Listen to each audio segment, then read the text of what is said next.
ਤੇ ਸਾਡੇ ਨਾਲ ਮੌਜੂਦ ਨੇ ਡਾਕਟਰ ਤੇਜਿੰਦਰ ਸਿੰਘ ਜੀ, ਜੋ ਕਿ ਗੁਰਬਾਣੀ ਦੇ ਖਾਸ ਵਕਤਾ ਨੇ, ਨਾਲ ਹੀ ਇਸ ਦੇ ਉੱਤੇ ਖੋਜ, ਅੰਦਰੂਨੀ ਖੋਜ ਵੀ ਕਰਦੇ ਪਏ ਨੇ, ਅਤੇ ਨਾਲ ਹੀ ਸਾਈਕੈਟਰਿਸਟ ਵੀ ਨੇ ਬਾਈ ਪ੍ਰੋਫੈਸ਼ਨ।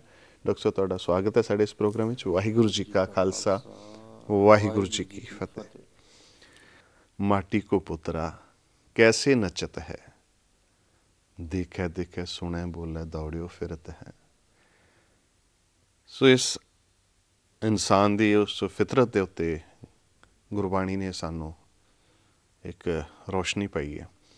तो इस संबंध में असीं थोड़ी जी गल करनी है कि ये फितरत जिहड़ी है इंसान की, डॉक्टर साहब, क्योंकि कुछ ना कुछ करने की सोचता रहिंदा, टिका च नहीं आउंदी फितरत,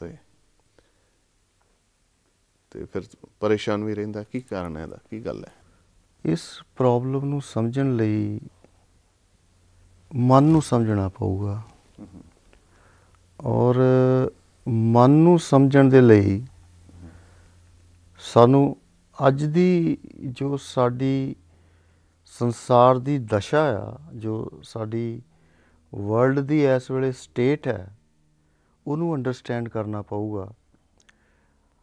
असी रोज़ अखबार पढ़ते हाँ, सवेरे उठते हाँ, तो जिस तरह दी खबरां रोज़ अखबार दे विच आउंदियां ने कि किस तरह क्राइम वध रहा हैगा आ, ड्रग्स की प्रॉब्लम्स वध रही ने, हर पासे मतलब प्रॉब्लम्स जिहड़ियां ने वख-वख तरीके दीयां आ रही ने।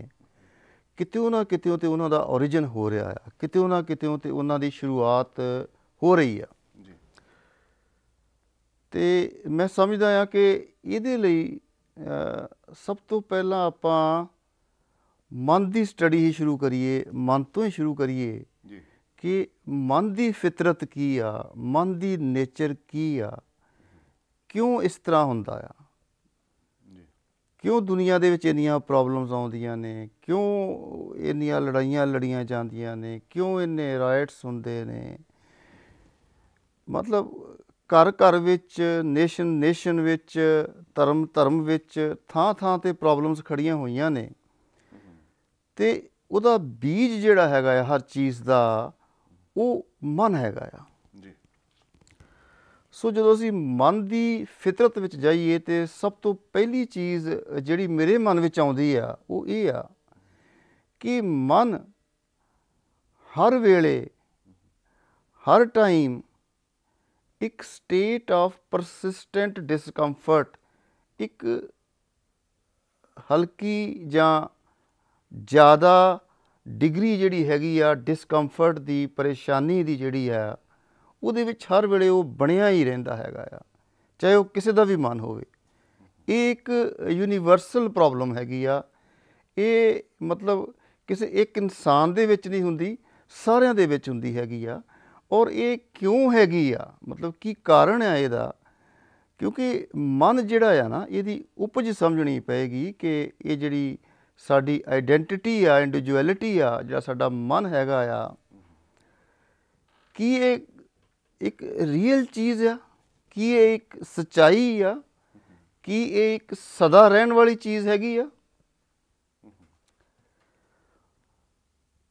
जो निचोड़ अज तक सारे संसार के धर्मां ने कढ़िया, वो ये आ कि जिहड़ी ये इंडिविजुअलिटी आ, जिहड़ी ये ईगो आ, जिहड़ा ये मन आ, ये पार्शियल कॉन्शियसनैस, थोड़ी कॉन्शियसनैस होने करके, मतलब उस पार्शियल कॉन्शियसनैस का अपना ही बनाया होया एक मकड़ी का जाल आ, और उहदे विच ही हुण ओह मतलब आप जिहड़ा कॉन्शियसनैस जिहड़ी हैगी आ वो फस गई, जिन्हों असीं ईगो कहने। सो मैं ये एग्जाम्पल देवांगा तुहानूं कि ये जिहड़ी डिसकंफर्ट है ना, ये तुसी किसी काम च इंगेज हो जाते जे, तुसी किसी जॉब च, किसी होर हॉबी च, किसी इंटरस्ट लग जाते जे, तो ये जिहड़ी लैवल आ वो तुहानूं महसूस नहीं हुंदा, लगदा नहीं हैगा।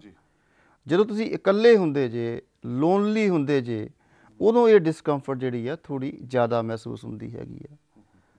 असीं अक्सर वेख्या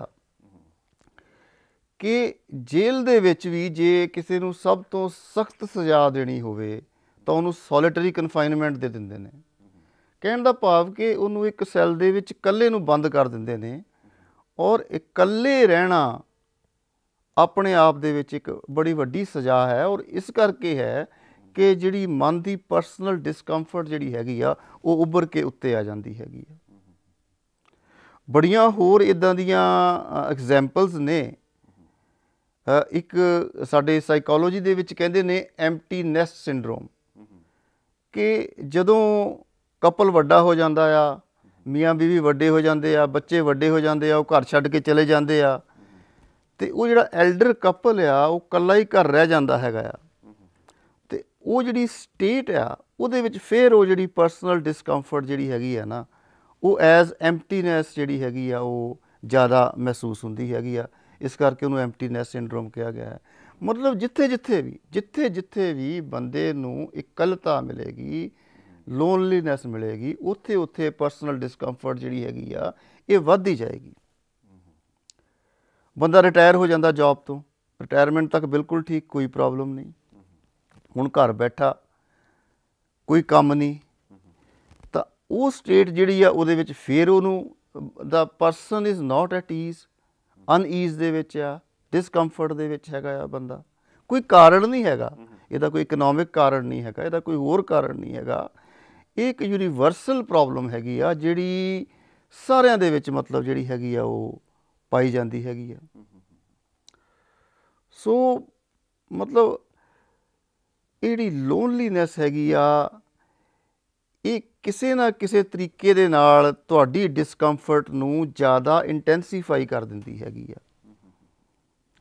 ਇਨਫੈਕਟ ਇੱਕ ਬੜਾ ਹੈਰਾਨੀਜਨਕ ਸਾਇੰਟੀਫਿਕ ਕਨਕਲੂਜਨ ਨਿਕਲਿਆ ਹੈਗਾ ਆ ਕਿ ਇਹ ਜਿਹੜੀ ਡਿਸਕੰਫਰਟ ਆ ਮਾਈਂਡ ਦੀ, ਜਦੋਂ ਇਹ ਐਕਸਪ੍ਰੈਸ ਨਹੀਂ ਹੁੰਦੀ ਤਾਂ ਇਹ ਇੱਕ ਬੋਡੀ ਇਲਨੈਸ ਦੇ ਤੌਰ 'ਤੇ ਸਾਡੇ ਸਾਹਮਣੇ ਆ ਜਾਂਦੀ ਆ। ਅਸੀਂ ਇਹਨਾਂ ਨੂੰ ਸਾਈਕੋਸੋਮੈਟਿਕ ਇਲਨੈਸਿਸ ਕਹਿੰਦੇ ਹਾਂ। ਅਤੇ ਆਲਮੋਸਟ 20 ਤੋਂ 30% ਤੱਕ ਜਿਹੜੇ ਲੋਕ ਹਸਪਤਾਲਾਂ ਦੇ ਵਿੱਚ ਡਾਕਟਰਾਂ ਦੇ ਕੋਲ ਜਾਂਦੇ ਨੇ, ਉਹਨਾਂ ਨੂੰ ਇਹ ਪ੍ਰੋਬਲਮ ਹੁੰਦੀ ਆ ਸਾਈਕੋਸੋਮੈਟਿਕ ਇਲਨੈਸ। ਮਤਲਬ ਸੋਮੈਟਿਕ ਬਾਡੀ, ਸਾਈਕੋ ਮਾਈਂਡ, ਮਤਲਬ ਮਾਈਂਡ ਤੋਂ ਓਰੀਜਨੇਟ ਕਰਕੇ ਇੱਕ ਇਲਨੈਸ ਜਿਹੜੀ ਹੈਗੀ ਆ ਉਹ ਪੈਦਾ ਹੋਈ ਆ। ਅਸਲ ਦੇ ਵਿੱਚ ਕੋਈ ਬਿਮਾਰੀ ਨਹੀਂ ਹੈਗੀ, ਅਸਲ ਦੇ ਵਿੱਚ ਕੋਈ ਪ੍ਰੋਬਲਮ ਨਹੀਂ ਹੈਗੀ, ਲੇਕਿਨ ਇਹ ਬਾਡੀ ਲੈਂਗੁਏਜ ਆ ਕਿ ਮਨ ਦੀ ਡਿਸਕੰਫਰਟ ਜਿਹੜੀ ਆ ਉਹ ਬਾਡੀ ਐਕਸਪ੍ਰੈਸ ਕਰ ਰਹੀ ਆ ਔਰ ਐਜ਼ ਐਨ ਇਲਨੈਸ ਐਕਸਪ੍ਰੈਸ ਕਰ ਰਹੀ ਹੈਗੀ ਆ। ਬੰਦਾ ਕਹਿ ਸਕਦਾ ਕਿ ਮੈਨੂੰ ਕੈਂਸਰ ਦੀ ਬਿਮਾਰੀ ਆ, ਮੈਨੂੰ ਏਡਜ਼ ਆ, ਮੈਨੂੰ ਆਹ ਬਿਮਾਰੀ ਹੈਗੀ ਆ। ਤੁਸੀਂ ਜਿੰਨੇ ਮਰਜ਼ੀ ਉਹਨੂੰ ਟੈਸਟ ਕਰਵਾ ਦਿਓ, ਜਿੰਨੇ ਮਰਜ਼ੀ ਉਹਦੀਆਂ ਇਨਵੈਸਟੀਗੇਸ਼ਨਸ ਕਰਵਾ ਦਿਓ, ਜੋ ਮਰਜ਼ੀ ਕਰਵਾ ਦਿਓ, ਲੇਕਿਨ ਉਹ ਜਿਹੜੀ ਬਿਲੀਫ ਆ ਜਿਹੜੀ ਮਨ ਦੀ ਜਿਹੜੀ ਗਲਤ, ਉਹ ਟੁੱਟਦੀ ਨਹੀਂ ਹੈਗੀ। ਸੋ ਇਹ ਮਤਲਬ ਮਾਈਂਡ ਦੇ ਵਿੱਚ ਜਿਹੜੀ ਹੈਗੀ ਆ ਨਾ, ਇਹ ਬੜੀ ਵੱਡੀ ਮਤਲਬ ਮਨ ਦੇ ਵਿੱਚ ਹੀ ਆਪਣੇ ਆਪ 'ਚ ਹੀ ਬੰਦਾ ਉਸ ਚੱਕਰ ਦੇ ਵਿੱਚ ਪੈ ਜਾਂਦਾ ਕਿ 20% ਤਾਂ ਕਾਫੀ ਵੱਡਾ ਹਿੱਸਾ ਆਪਾਂ ਸਮਝ ਸਕਦੇ ਹਾਂ ਕਿ ਜਿੰਨੇ ਮਰੀਜ਼ ਹਸਪਤਾਲਾਂ ਦੇ ਵਿੱਚ ਜਾਂਦਾ 20% ਇਸ ਕਰਕੇ ਬਿਮਾਰ ਆ ਕਿ ਉਹ ਸੋਚੀ ਜਾ ਰਿਹਾ ਕਿ ਮੈਂ ਬਿਮਾਰ ਹਾਂ, ਅਸਲ ਵਿੱਚ ਕੋਈ ਬਿਮਾਰੀ ਨਹੀਂ। ਅਤੇ ਇਹ ਤਾਂ ਇੱਕ ਬਹੁਤ ਵੱਡਾ ਫੈਕਟਰ ਹੈ। ਔਰ ਜੇ ਇਹਦਾ ਕਿਸੇ ਤਰੀਕੇ ਨਾਲ ਕੋਈ ਇਲਾਜ ਹੋ ਜਾਵੇ, ਜੇ ਇਹਦਾ ਕਿਸੇ ਤਰੀਕੇ ਨਾਲ ਕੋਈ ਇੰਪਰੂਵਮੈਂਟ ਹੋ ਜਾਵੇ, ਜੇ ਇਹਦੀ ਕਿਸੇ ਤਰੀਕੇ ਨਾਲ ਅੰਡਰਸਟੈਂਡਿੰਗ ਹੋ ਜਾਵੇ, ਅਤੇ ਇੱਕ ਬਹੁਤ ਵੱਡਾ ਬੋਝ ਜੋ ਮੈਡੀਕਲ ਸਿਸਟਮ ਦੇ ਉੱਤੇ ਪਿਆ ਹੋਇਆ ਹੈਗਾ ਆ ਜਿਹੜਾ ਨਾ, ਉਹ ਘੱਟ ਸਕਦਾ ਹੈਗਾ, ਖਰਚਾ ਘੱਟ ਸਕਦਾ ਆ, ਅਨਨੈਸੈਸਰੀ ਮੈਡੀਸਨਸ ਜਿਹੜੀਆਂ ਖਾਧੀਆਂ ਜਾ ਸਕਦੀਆਂ ਨੇ ਉਹ ਘੱਟ ਸਕਦੀਆਂ ਨੇ। ਅਤੇ ਇਸ ਚੀਜ਼ ਨੂੰ ਮਤਲਬ ਇਹ ਜਿਹੜੀ ਡਿਸਕੰਫਰਟ ਹੈ ਬੇਸਿਕਲੀ ਉਹਦੀ ਦਿਮਾਗ ਦੇ ਵਿੱਚ ਹਰ ਵੇਲੇ ਜਿਹੜੀ ਸੋਚ ਚੱਲਦੀ ਰਹਿੰਦੀ ਹੈ, ਅਤੇ ਹਰ ਵੇਲੇ ਇਹ ਪ੍ਰਕਿਰਿਆ ਕਿਉਂ ਚੱਲਦੀ ਰਹਿੰਦੀ, ਕੀ ਕਰਦਾ ਹੈ? ਮੈਂ ਇਹ ਨਹੀਂ ਕਹਾਂਗਾ ਕਿ ਸੋਚ ਕਰਕੇ ਹੈ ਡਿਸਕੰਫਰਟ। ਸੋਚ ਅਗੇਨ ਇੱਕ ਅਲੱਗ ਪ੍ਰੋਬਲਮ ਹੈ, ਉਹਨੂੰ ਮੈਂ ਬਿਲਕੁਲ ਅਲੱਗ ਡਿਸਕਸ ਕਰਨ ਦੀ ਕੋਸ਼ਿਸ਼ ਕਰੂੰਗਾ। ਇਹ ਜਿਹੜੀ ਡਿਸਕੰਫਰਟ ਆ ਨਾ, ਇਹ ਅਰਾਈਜ਼ ਕਰਦੀ ਆ ਕਿਉਂਕਿ ਇੱਕ ਮੇਕ ਬਿਲੀਵ ਕੰਸੈਪਟ ਆ, ਇੱਕ ਮਿਥ ਆ, ਇੱਕ ਬਿਲੀਫ ਆ ਕਿ ਮੈਂ ਇੱਕ ਇੰਡੀਵਿਜੂਅਲ ਹੈਗਾ ਆ। ਅਸਲ ਦੇ ਵਿੱਚ ਇਹ ਸੱਚਾਈ ਨਹੀਂ ਹੈਗੀ। ਸਪਿਰਿਚੁਅਲਿਟੀ ਨੇ ਇਹ ਪ੍ਰੂਵ ਕਰ ਦਿੱਤਾ। ਅੱਜ ਤੋਂ ਮਤਲਬ ਜਿੰਨੇ ਵੀ ਅੱਜ ਤੱਕ ਐਨਲਾਈਟਨਡ ਜਿਹੜੇ ਸੰਤ ਮਹਾਤਮਾ ਇਸ ਦੁਨੀਆ ਦੇ ਵਿੱਚ ਹੋਏ ਨੇ, ਉਹਨਾਂ ਨੇ ਦਾਅਵੇ ਨਾਲ ਕਿਹਾ ਹੈਗਾ ਕਿ ਸਵਾਏ ਵਨਨੈਸ ਤੋਂ, ਸਵਾਏ ਗੋਡ ਤੋਂ, ਸਵਾਏ ਇੱਕ ਤੋਂ ਦੂਜਾ ਕੋਈ ਹੈ ਹੀ ਨਹੀਂ ਹੈਗਾ।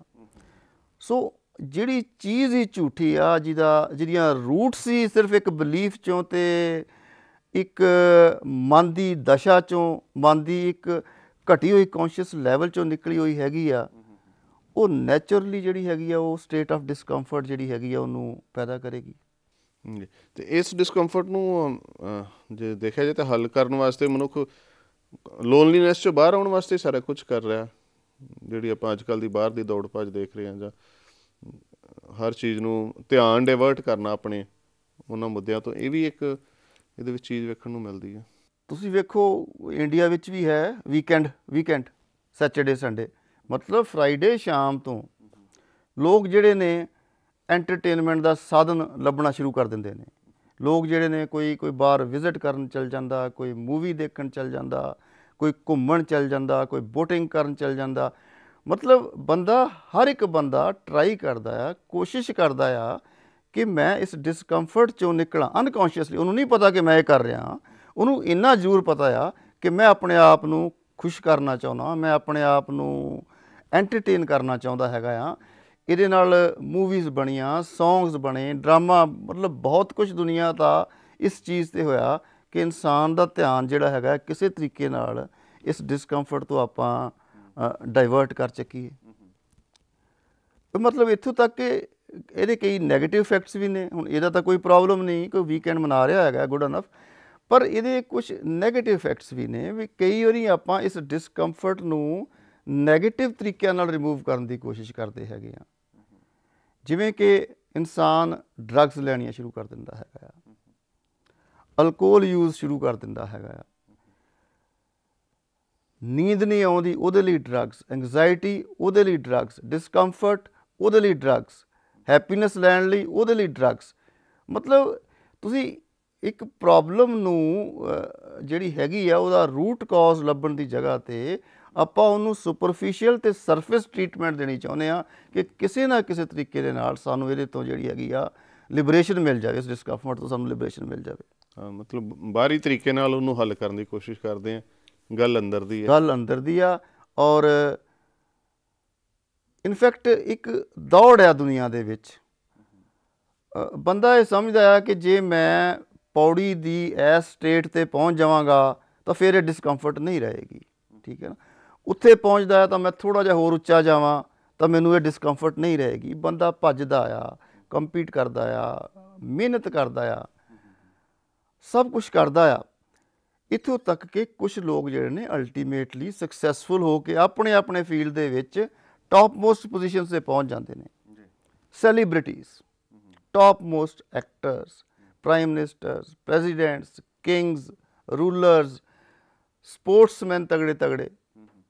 ਮਤਲਬ ਹਰ ਫੀਲਡ ਦੇ ਵਿੱਚ ਜਿਹੜੇ ਲੋਕ ਆਖਰੀ ਪੌੜੀ 'ਤੇ ਪਹੁੰਚ ਜਾਂਦੇ ਨੇ, ਜੇ ਕਿਤੇ ਉਹ ਓਨੈਸਟਲੀ, ਸਿੰਸੀਅਰਲੀ, ਟਰੁਥਫੁਲੀ ਆਪਣੀ ਮਨ ਦੀ ਹਾਲਤ ਲੋਕਾਂ ਨੂੰ ਦੱਸ ਦੇਣ, ਮਤਲਬ ਚੀਜ਼ ਕਹਿ ਕੇ ਸਮਾਈਲ ਨਾ ਕਰਨ, ਅਸਲੀਅਤ ਦੱਸਣ ਕਿ ਕੀ ਉਹ ਕੰਟੈਂਟਡ ਨੇ, ਕੀ ਉਹ ਜੁਆਇਸ ਨੇ, ਕੀ ਉਹ ਖੁਸ਼ ਨੇ, ਕੀ ਉਹ ਹੈਪੀ ਨੇ, ਕੀ ਉਹ ਬਲਿਸਫੁਲ ਨੇ ਕਿ ਨਹੀਂ। ਮਤਲਬ ਜੇ ਇਹ ਚੀਜ਼ ਦੱਸ ਦਿੱਤੀ ਜਾਵੇ, ਜੇ ਇਹ ਗੱਲ ਲੋਕਾਂ ਤੱਕ ਪਹੁੰਚ ਜਾਵੇ ਕਿ ਪ੍ਰੋਬਲਮ ਜਿਹੜੀ ਹੈਗੀ ਆ ਇਹ ਦੁਨਿਆਵੀ ਦੌੜ ਦੇ ਨਾਲ ਹੱਲ ਕਰਨ ਵਾਲੀ ਨਹੀਂ ਹੈਗੀ, ਦੁਨਿਆਵੀ ਵਰਲਡਲੀ ਅਚੀਵਮੈਂਟਸ ਦੇ ਨਾਲ ਹੱਲ ਕਰਨ ਵਾਲੀ ਨਹੀਂ ਹੈਗੀ, ਕੋਈ ਹੋਰ ਪ੍ਰੋਬਲਮ ਆ, ਅਤੇ ਇਹਦੇ ਆਪਾਂ ਨੂੰ ਕੁਛ ਹੋਰ ਜਿਹੜੇ ਹੈਗੇ ਨੇ ਟਰੀਟਮੈਂਟਸ ਜਿਹੜੀਆਂ ਨੇ ਉਹ ਲੱਭਣੀਆਂ ਪੈਣਗੀਆਂ। ਪਰ ਇਹ ਅਕਸਰ ਜਿਹੜੀਆਂ ਗੱਲਾਂ ਸਾਹਮਣੇ ਆਉਂਦੀਆਂ ਨੇ, ਜਿਵੇਂ ਤੁਸੀਂ ਕੀਤਾ ਸੈਲੀਬ੍ਰਿਟੀਜ਼ ਦੀ ਗੱਲ, ਜਾਂ ਉਸ ਲੈਵਲ ਦੇ, ਅਤੇ ਲਿਸ਼ਕ ਪੁਸ਼ਕ ਦੇ ਕਰਕੇ ਉਸ ਚੀਜ਼ ਨੂੰ ਹੋਰ ਇੰਨਾ ਜ਼ਿਆਦਾ ਗਲੈਮਰਾਈਜ਼ ਕਰ ਦਿੱਤਾ ਜਾਂਦਾ ਕਿ ਹਰ ਮਤਲਬ ਦੌੜ ਜਿਹੜੀ ਉਹਦੀ 'ਚ ਤੇਜ਼ੀ ਹੋਰ ਵੱਧਦੀ ਜਾਂਦੀ ਹੈ, ਹਰ ਕੋਈ ਉਸ ਚੀਜ਼ ਵੱਲ ਵਧਣ ਦੀ ਕੋਸ਼ਿਸ਼ ਕਰਦਾ। ਪਰ ਅਲਟੀਮੇਟ ਜਿਹੜਾ ਇੱਕ ਸੈਟਿਸਫੈਕਸ਼ਨ ਜਾਂ ਇੱਕ ਪੀਸ ਹੈ, ਜਦੋਂ ਅਸੀਂ ਕਿਸੇ ਚੀਜ਼ ਨੂੰ ਦੂਰੋਂ ਦੇਖਦੇ ਹਾਂ ਨਾ, ਉਹ ਕਹਿੰਦੇ ਨੇ ਵੀ ਦੂਜੇ ਦੀ ਥਾਲੀ ਦਾ ਲੱਡੂ ਜਿਹੜਾ ਸਦਾ ਹੀ ਵੱਡਾ ਲੱਗਦਾ, ਆਪਣਾ ਬੰਦੇ ਨੂੰ ਛੋਟਾ ਲੱਗਦਾ। ਸੋ ਜਦੋਂ ਅਸੀਂ ਦੂਰੋਂ ਵੇਖਦੇ ਹਾਂ, ਉਹ ਜਿਹੜਾ ਗਲੈਮਰ ਹੈ, ਉਹ ਜਿਹੜੀ ਉਹਦਾ ਜਿਹੜਾ ਔਰਾ ਹੈ ਆਲੇ ਦੁਆਲੇ ਦਾ, ਉਹ ਜਿਹੜਾ ਉਹਦਾ ਲਾਈਫ ਸਟਾਈਲ ਹੈ, ਔਰ ਜਿਸ ਤਰ੍ਹਾਂ ਲੋਕ ਉਸ ਦੇ ਮਗਰ ਭੱਜਦੇ ਨੇ, ਇਹ ਸਭ ਕੁਝ ਵੇਖ ਕੇ ਲੱਗਦਾ ਕਿ ਜੇ ਆਪਾਂ ਇੱਥੇ ਪਹੁੰਚ ਜਾਈਏ ਤਾਂ ਆਪਾਂ ਵੀ ਇਸ ਤਰ੍ਹਾਂ ਹੀ ਖੁਸ਼ ਹੋ ਸਕਦੇ ਹਾਂ। ਪਰ ਜੇ ਇਹ ਲੋਕ ਓਨੈਸਟਲੀ, ਸਿੰਸੀਅਰਲੀ ਆਪਣੀ ਮਨ ਦੀ ਹਾਲਤ ਲੋਕਾਂ ਦੇ ਵਿੱਚ ਬਿਆਨ ਕਰ ਦੇਣ, ਮਤਲਬ ਬਾਥਰੂਮ 'ਚ ਜਾ ਕੇ ਤਾਂ ਕੋਈ ਵੀ ਰੋ ਲਊਗਾ, ਸਾਹਮਣੇ ਲੋਕਾਂ ਦੇ ਆਪਣੀ ਮਨ ਦੀ ਹਾਲਤ ਬਿਆਨ ਕਰ ਦੇਣ, ਤਾਂ ਇਹ ਜਿਹੜੀ ਮੈਡ ਰੇਸ ਆ, ਇੱਕ ਪਾਗਲ ਦੌੜ ਆ ਟੌਪ ਤੇ ਪਹੁੰਚਣ ਦੀ, ਜਿਹੜੀ ਕੋਈ ਹਰਜ ਨਹੀਂ ਹੈਗਾ। ਮੈਂ ਇਸ ਚੀਜ਼ ਦੇ ਖਿਲਾਫ ਨਹੀਂ ਕਿ ਬੰਦਾ ਮਿਹਨਤ ਨਾ ਕਰੇ, ਇਸ ਚੀਜ਼ ਦੇ ਖਿਲਾਫ ਵੀ ਨਹੀਂ ਕਿ ਬੰਦਾ ਰਾਈਜ਼ ਨਾ ਕਰੇ, ਬੰਦਾ ਅਮੀਰ ਨਾ ਹੋਵੇ, ਬੰਦਾ ਫੇਮਸ ਨਾ ਹੋਵੇ। ਸਭ ਕੁਝ ਕਰਨਾ ਹੈ, ਸਭ ਕੁਝ ਹੋਣਾ ਹੈ, ਲੇਕਿਨ ਇਹਦੇ ਨਾਲ ਸਾਡੀ ਜਿਹੜੀ ਡਿਸਕੰਫਰਟ ਹੈ ਨਾ, ਉਹ ਰਿਮੂਵ ਨਹੀਂ ਹੋਏਗੀ। ਉਹ ਜਿਹੜੀ ਆ ਉਹ ਬਣੀ ਰਹੇਗੀ ਇਹਦੇ ਨਾਲ। ਹਾਂ, ਮਤਲਬ ਉਸ ਇੱਕ ਚੀਜ਼ ਦਾ ਅਹਿਸਾਸ, ਜਿਵੇਂ ਇੱਕ ਉਹ ਵੀ ਮਸ਼ਹੂਰ ਹੈ ਨਾ ਕਹਾਣੀ ਕਿ ਸਿਕੰਦਰ ਨੂੰ ਕਿ ਉਹ ਦੁਨੀਆ ਨੂੰ ਜਿੱਤਣ ਲਈ ਚੱਲ ਪਿਆ ਸੀ, ਅਤੇ ਉਹ ਕਹਿੰਦੇ ਕਿ ਦੁਨੀਆ ਜਿੱਤ ਲਏਗਾ ਤਾਂ ਕੀ ਹੋਏਗਾ। ਸੋ ਆਫਟਰ ਆਲ ਜਾ ਕੇ ਜੇ ਉੱਥੇ ਜਾ ਕੇ ਤੁਸੀਂ ਇੱਕ ਸੈਟਿਸਫੈਕਸ਼ਨ ਜਾਂ ਇੱਕ ਮੌਜ ਹੀ ਲੈਣੀ ਹੈ, ਜਾਂ ਇੱਕ ਫਰੀ ਮਾਈਂਡ ਹੋ ਕੇ ਜੀਣਾ ਹੀ ਆ, ਅਤੇ ਉਹ ਫਰੀ ਮਾਈਂਡ ਹੋ ਕੇ ਤੁਸੀਂ ਕਿਸੇ ਸਟੇਜ ਦੇ ਉੱਤੇ ਵੀ ਆਪਣੇ ਮਾਈਂਡ ਨੂੰ ਉਸ ਲੈਵਲ 'ਤੇ ਲਿਆ ਸਕਦੇ ਹੋ। ਇੱਕ ਤਾਂ ਤੁਹਾਡੀ ਆਪਣੀ ਇੰਟਰਨਲ ਸੈਟਿਸਫੈਕਸ਼ਨ ਜਿਹੜੀ ਆ ਉਹ ਤੁਹਾਨੂੰ ਬਿਨਾਂ ਸੰਤੋਖ ਨਹੀਂ ਕੋ ਰਾਜੇ ਵਾਲੀ ਗੱਲ ਜਿਹੜੀ ਗੁਰਬਾਣੀ ਸਾਨੂੰ ਸਮਝਾਉਂਦੀ ਹੈ। ਮੇਰੇ ਖਿਆਲ ਉਹ ਕਹਾਣੀਆਂ ਉੱਦਾਂ ਦੀਆਂ ਹੀ ਨੇ ਦੁਨੀਆ ਦੇ ਸਾਹਮਣੇ ਜਿਹੜੀਆਂ ਪ੍ਰਚਲਿਤ ਨੇ। ਬਿਲਕੁਲ ਤੁਹਾਡੀ ਗੱਲ ਠੀਕ ਹੈ ਕਿ ਮਨ ਦੀ ਇੱਕ ਹੋਰ ਨੈਗੇਟਿਵ ਕੁਆਲਿਟੀ ਹੈਗੀ ਆ। ਜਿਸ ਤਰ੍ਹਾਂ ਆਪਾਂ ਪਹਿਲੀ ਦੱਸੀ ਹੈ ਨਾ ਕਿ ਪਰਸਨਲ ਡਿਸਕੰਫਰਟ, ਮਤਲਬ ਡਿਸਕੰਫਰਟ 'ਚ ਰਹਿੰਦਾ ਹਰ ਵੇਲੇ ਬੰਦਾ। ਉਸੇ ਤਰ੍ਹਾਂ ਇੱਕ ਹੋਰ ਮਨ ਦੀ ਜਿਹੜੀ ਨੈਗੇਟਿਵ ਕੁਆਲਿਟੀ ਹੈਗੀ ਆ, ਉਹ ਹੈਗੀ ਆ ਗਰੀਡ, ਲਾਲਚ, ਲੋਭ। ਮਨ ਕੀ ਕਰਦਾ ਆ ਕਿ ਮਨ ਦੇ ਕੋਲ ਜੋ ਹੈਗਾ ਆ ਉਹਨੂੰ ਨਹੀਂ ਦੇਖਦਾ, ਉਹ ਜ਼ੀਰੋ ਹੋ ਜਾਂਦਾ ਆ। ਜੋ ਮਨ ਦੇ ਕੋਲ ਨਹੀਂ ਹੈਗਾ, ਮਨ ਉਸ ਚੀਜ਼ ਵੱਲ ਵੇਖਦਾ ਆ, ਉਸ ਚੀਜ਼ ਨੂੰ ਲੋਚਦਾ ਆ, ਉਸ ਚੀਜ਼ ਨੂੰ ਚਾਹੁੰਦਾ ਆ, ਔਰ ਉਸ ਚੀਜ਼ ਦੇ ਮਗਰ ਫਿਰ ਭੱਜਦਾ ਹੈਗਾ ਆ। ਹੁਣ ਤੁਸੀਂ ਸਿਕੰਦਰ ਦੀ ਜਿਵੇਂ ਇਹ ਕਹਾਣੀ ਸੁਣਾਈ ਆ, ਅਤੇ ਇਹੀ ਕਿਹਾ ਜਾਂਦਾ ਹੈ ਕਿ ਜਦੋਂ ਉਹ ਸਾਰੀ ਦੁਨੀਆ ਜਾਂ ਅੱਧੀ ਦੁਨੀਆ ਜਿੱਤ ਕੇ ਅਤੇ ਭਾਰਤ ਵੱਲ ਵੱਧ ਰਿਹਾ ਸੀ, ਦਰਿਆ ਦੇ ਕੰਢੇ 'ਤੇ ਇੱਕ ਫਕੀਰ ਨੂੰ ਮਿਲਿਆ, ਅਤੇ ਉਹਨੇ ਵੇਖਿਆ ਵੀ ਮੈਂ ਐਡਾ ਵੱਡਾ ਬਾਦਸ਼ਾਹ, ਇਹਦੀ ਤਾਂ ਕੋਈ ਅਸਰ ਹੀ ਨਹੀਂ, ਇਹ ਆਰਾਮ ਨਾਲ ਹੀ ਬੈਠਾ, ਇਹ ਤਾਂ ਮੇਰੇ ਵੱਲ ਵੇਖ ਵੀ ਨਹੀਂ ਰਿਹਾ। ਅਤੇ ਉਹਨੇ ਫਕੀਰ ਨੂੰ ਕਿਹਾ ਵੀ ਮੈਂ ਸਾਰੀ ਦੁਨੀਆ ਜਿੱਤਣ ਵੱਲ ਜਾ ਰਿਹਾ ਹੈਗਾ ਆ। ਅਤੇ ਫਕੀਰ ਨੇ ਕਿਹਾ ਵੀ ਸਾਰੀ ਦੁਨੀਆ ਜਿੱਤ ਕੇ ਤੂੰ ਕੀ ਕਰੇਂਗਾ? ਸਿਕੰਦਰ ਕਹਿੰਦਾ ਇੱਕ ਵਾਰੀ ਮੈਂ ਸਾਰੀ ਦੁਨੀਆ ਜਿੱਤ ਲਈ ਨਾ, ਫਿਰ ਮੈਂ ਮੌਜ ਕਰੂੰਗਾ, ਫਿਰ ਮੈਂ ਮਸਤੀ ਕਰੂੰਗਾ, ਫਿਰ ਮੈਂ ਖੁਸ਼ ਹੋਊਂਗਾ। ਅਤੇ ਉਹ ਫਕੀਰ ਕਹਿੰਦਾ ਵੀ ਮੈਂ ਤਾਂ ਹੁਣ ਹੀ ਖੁਸ਼ ਹਾਂ, ਪਹਿਲਾਂ ਹੀ ਖੁਸ਼ ਹਾਂ, ਤੂੰ ਪਤਾ ਨਹੀਂ ਦੁਨੀਆ ਜਿੱਤੇਗਾ ਕਿ ਨਹੀਂ ਜਿੱਤੇਗਾ, ਪਰ ਮੈਂ ਤਾਂ ਪਹਿਲਾਂ ਹੀ ਖੁਸ਼ ਹੈਗਾ ਹਾਂ। ਔਰ ਇੱਕ ਹੋਰ ਗੱਲ ਦੱਸ ਤੂੰ ਮੈਨੂੰ ਕਿ ਜੇ ਸਾਰੀ ਦੁਨੀਆ ਜਿੱਤ ਕੇ ਵੀ ਤੂੰ ਖੁਸ਼ ਨਾ ਹੋਇਆ, ਜੇ ਫਿਰ ਵੀ ਤੇਰੇ ਮਨ ਦੇ ਵਿੱਚ ਜਿਹੜਾ ਜੋਏ ਆ, ਜਿਹੜਾ ਹੈਪੀਨੈਸ ਆ, ਇਹ ਜੇ ਫਿਰ ਵੀ ਤੇਰੇ ਮਨ 'ਚ ਚੀਜ਼ ਨਾ ਆਈ, ਫਿਰ ਕਿਹੜੀ ਦੁਨੀਆ ਲੱਭੇਗਾ ਜਾ ਕੇ, ਕਿਹਨੂੰ ਜਿੱਤੇਗਾ? ਹੋਰ ਕਿਹਾ ਜਾਂਦਾ ਹੈ ਕਿ ਸਿਕੰਦਰ ਉਹ ਗੱਲ ਸੁਣ ਕੇ ਅਤੇ ਉਸ ਤੋਂ ਬਾਅਦ ਜਿਹੜਾ ਸੀ ਉਹ ਉਦਾਸ ਰਹਿਣ ਲੱਗ ਪਿਆ। ਉਹਨੂੰ ਇਹ ਚੀਜ਼ ਜਿਹੜੀ ਸੀ ਉਹਦੇ ਦਿਲ 'ਤੇ ਇਸ ਚੀਜ਼ ਦੀ ਚੋਟ ਵੱਜੀ, ਇਸ ਚੀਜ਼ ਦੀ ਕਿ ਇਹ ਦੁਨੀਆ ਜਿੱਤ ਕੇ ਫਿਰ ਮੇਰੇ ਕੋਲ ਜਿੱਤਣ ਨੂੰ ਹੋਰ ਕੁਛ ਰਹਿਣਾ ਹੀ ਨਹੀਂ। ਸੋ ਜਿਹੜੀ ਗਰੀਡ ਆ, ਇਹ ਜਿਹੜਾ ਲਾਲਚ ਆ, ਇਹ ਨਾ ਮਾਈਂਡ ਆਲਵੇਜ਼ ਵਾਂਟਸ ਮੋਰ। ਕੰਜ਼ਿਊਮਰਿਜ਼ਮ ਜਿਹੜਾ ਹੈਗਾ ਆ, ਕੋਲਡ ਡਰਿੰਕਸ ਦੀਆਂ ਐਡ ਸਾਰੀਆਂ ਜਿਹੜੀਆਂ ਨਾ, ਮਾਈਂਡ ਵਾਂਟਸ ਮੋਰ, ਮਨ ਮੰਗੇ ਮੋਰ। ਹੁਣ ਇਹ ਮਨ ਐਕਚੁਅਲੀ ਮੋਰ ਹੀ ਮੰਗਦਾ ਹੈਗਾ ਆ। ਜੋ ਹੈ ਜਦੋਂ ਮਿਲ ਜਾਂਦਾ ਹੈ ਉਹਨੂੰ ਇੱਕ ਪਾਸੇ ਰੱਖ ਲੈਂਦਾ, ਉਹਦੇ ਵੱਲ ਨਹੀਂ ਵੇਖਦਾ। ਜੋ ਨਹੀਂ ਹੈ ਉਹਦੇ ਵੱਲ ਜਿਹੜਾ ਹੈਗਾ ਮਨ ਜਿਹੜਾ ਹੈਗਾ ਉਹ ਭੱਜਦਾ ਹੈਗਾ ਜੀ। ਸੋ ਸਹਿਜ ਖਟੇ ਲੱਖ ਕੋਟ ਧਾਵੇ, ਤ੍ਰਿਪਤ ਨਾ ਆਵੇ ਮਾਇਆ ਪਾਛੇ ਪਾਵੇ। ਮਤਲਬ ਇਹ ਜਿਹੜੀ ਮਨ ਦੀ ਦੌੜ ਹੈ, ਇਹਦੇ 'ਚ ਟਿਕਾ ਜਿਹੜਾ ਹੈ, ਇਹ ਫਿਤਰਤ, ਇਨਸਾਨੀ ਫਿਤਰਤ ਜਿਹੜੀ ਉਹ ਟਿਕਾ 'ਚ ਨਹੀਂ ਆਉਂਦੀ, ਆਪਣੇ ਆਪ ਨਹੀਂ ਆਉਂਦੀ। ਇਹ ਜਿਹੜੀ ਲਾਲਚ ਆ ਨਾ, ਜਿਹੜਾ ਲੋਭ ਆ ਨਾ, ਇਹ ਟਿਕਾ ਇਸ ਕਰਕੇ ਨਹੀਂ ਆਉਂਦਾ ਕਿ basically somewhere in the unconscious mind ਦੇ ਵਿੱਚ ਇੱਕ ਫੀਲਿੰਗ ਆ ਕਿ something is missing within, I am not okay. ਇੱਕ ਇੰਗਲਿਸ਼ ਦੀ ਬੜੀ ਮਸ਼ਹੂਰ ਕਿਤਾਬ ਹੋਈ ਸੀ, I am okay you are okay, ਅਤੇ ਉਹਦੀ ਐਸੈਂਸ ਇਹ ਸੀ ਕਿ ਜੇ ਇਨਸਾਨ ਬੱਚੇ ਤੋਂ ਅਡਲਟ ਬਣ ਜਾਵੇ, ਸੋਚ ਦੇ ਵਿੱਚ, ਸਮਝ ਦੇ ਵਿੱਚ, ਰੀਜ਼ਨਿੰਗ ਦੇ ਵਿੱਚ, ਤਾਂ ਉਹ ਬਿਲਕੁਲ ਇੱਕ ਸਕਸੈਸਫੁਲ ਲਾਈਫ ਲੀਡ ਕਰ ਸਕਦਾ ਹੈਗਾ। ਮੈਂ ਇਸ ਚੀਜ਼ ਦੇ ਨਾਲ ਸਹਿਮਤ ਨਹੀਂ ਹੈਗਾ। ਨਹੀਂ ਇਸ ਕਰਕੇ ਹੈਗਾ ਕਿ ਇਹ ਜਿਹੜੀ ਫੀਲਿੰਗ ਆ ਰਹੀ ਹੈ ਨਾ ਕਿ ਆਈ ਐਮ ਨਾਟ ਓਕੇ, ਇਹ ਸਮਵੇਅਰ ਸਬਕੌਂਸ਼ੀਅਸ ਅਤੇ ਅਨਕੌਂਸ਼ੀਅਸ ਲੈਵਲ ਦੇ ਵਿੱਚੋਂ ਜਨਰੇਟ ਹੋ ਰਹੀ ਹੈਗੀ ਆ ਮਾਈਂਡ ਦੇ ਵਿੱਚ, ਔਰ ਇਹ ਪਰਸਿਸਟ ਕਰਦੀ ਆ, ਰਹਿੰਦੀ ਆ ਬੰਦੇ ਦੇ ਵਿੱਚ। ਔਰ ਇਸ ਤੋਂ ਫਿਰ ਆਪਣੇ ਆਪ ਨੂੰ ਕੰਪਲੀਟ ਕਰਨ ਲਈ ਬੰਦਾ ਸੋਚਦਾ ਕਿ ਮੈਂ ਹੋਰ ਵੱਡਾ ਬਣਾ, ਹੋਰ ਵੱਡਾ ਬਣਾ, ਹੋਰ ਵੱਡਾ ਬਣਾ। ਮਤਲਬ ਉਹ ਜਿਹੜੀ ਰੇਸ ਆ, ਉਹ ਜਿਹੜੀ ਦੌੜ ਆ ਜਿਹੜੀ ਆ ਨਾ, ਉਹ ਇਸ ਲਾਲਚ ਦੇ ਵਿੱਚ ਜਿਹੜੀ ਹੈਗੀ ਆ ਅੱਗੇ ਤੋਂ ਅੱਗੇ ਵੱਧਦੀ ਜਾਂਦੀ ਹੈਗੀ। ਸੋ ਇਹ ਇਨਸਾਨ ਦਾ ਜਿਹੜਾ ਸੁਭਾਅ ਹੈ ਨਾ, ਕਿ ਉਹ ਫਿਰ ਇੱਕ ਮਿੱਟੀ ਦਾ ਪੁਤਲਾ ਨੱਚਦਾ ਪਿਆ, ਆਪਣੇ ਵੱਲੋਂ ਬੜੀ ਕੋਸ਼ਿਸ਼ ਕਰਦਾ ਅਤੇ ਕਰਦਾ ਕੀ ਹੈ ਕਿ ਜਬ ਕਿਛ ਪਾਵਤ ਤਬ ਗਰਭ ਕਰਤਾ ਹੈ, ਮਾਇਆ ਗਈ ਤੋਂ ਰੋਵਣ ਲੱਗਤ ਹੈ। ਸੋ ਇਹ ਜਿਹੜੀਆਂ ਇਨਸਾਨੀ ਫਿਤਰਤ ਹੈ, ਥੋੜ੍ਹਾ ਜਿਹਾ ਆਪਾਂ ਇਸ ਨੂੰ ਸਮਝਣ ਦੀ ਕੋਸ਼ਿਸ਼ ਕਰ ਰਹੇ ਹਾਂ ਕਿ ਇਹ ਕਰਦਾ ਕੀ ਹੈ, ਅਸੀਂ ਕੀ ਕਰਦੇ ਹਾਂ। ਇਹ ਕਿਸੇ ਹੋਰ ਦੀ ਗੱਲ ਨਹੀਂ। ਅਸੀਂ ਕਈ ਵਾਰੀ ਕੋਈ ਇੱਦਾਂ ਦੀ ਗੱਲ ਹੋਏ ਤਾਂ ਅਸੀਂ ਸਮਝਦੇ ਹਾਂ ਕਿ ਹਾਂ ਮੇਰਾ ਫਲਾਣਾ ਦੋਸਤ ਜਾਂ ਫਲਾਣਾ ਮਿੱਤਰ ਜਾਂ ਉਹ ਇੱਦਾਂ ਕਰਦਾ, ਮੇਰਾ ਰਿਲੇਟਿਵ ਇੱਦਾਂ ਕਰਦਾ।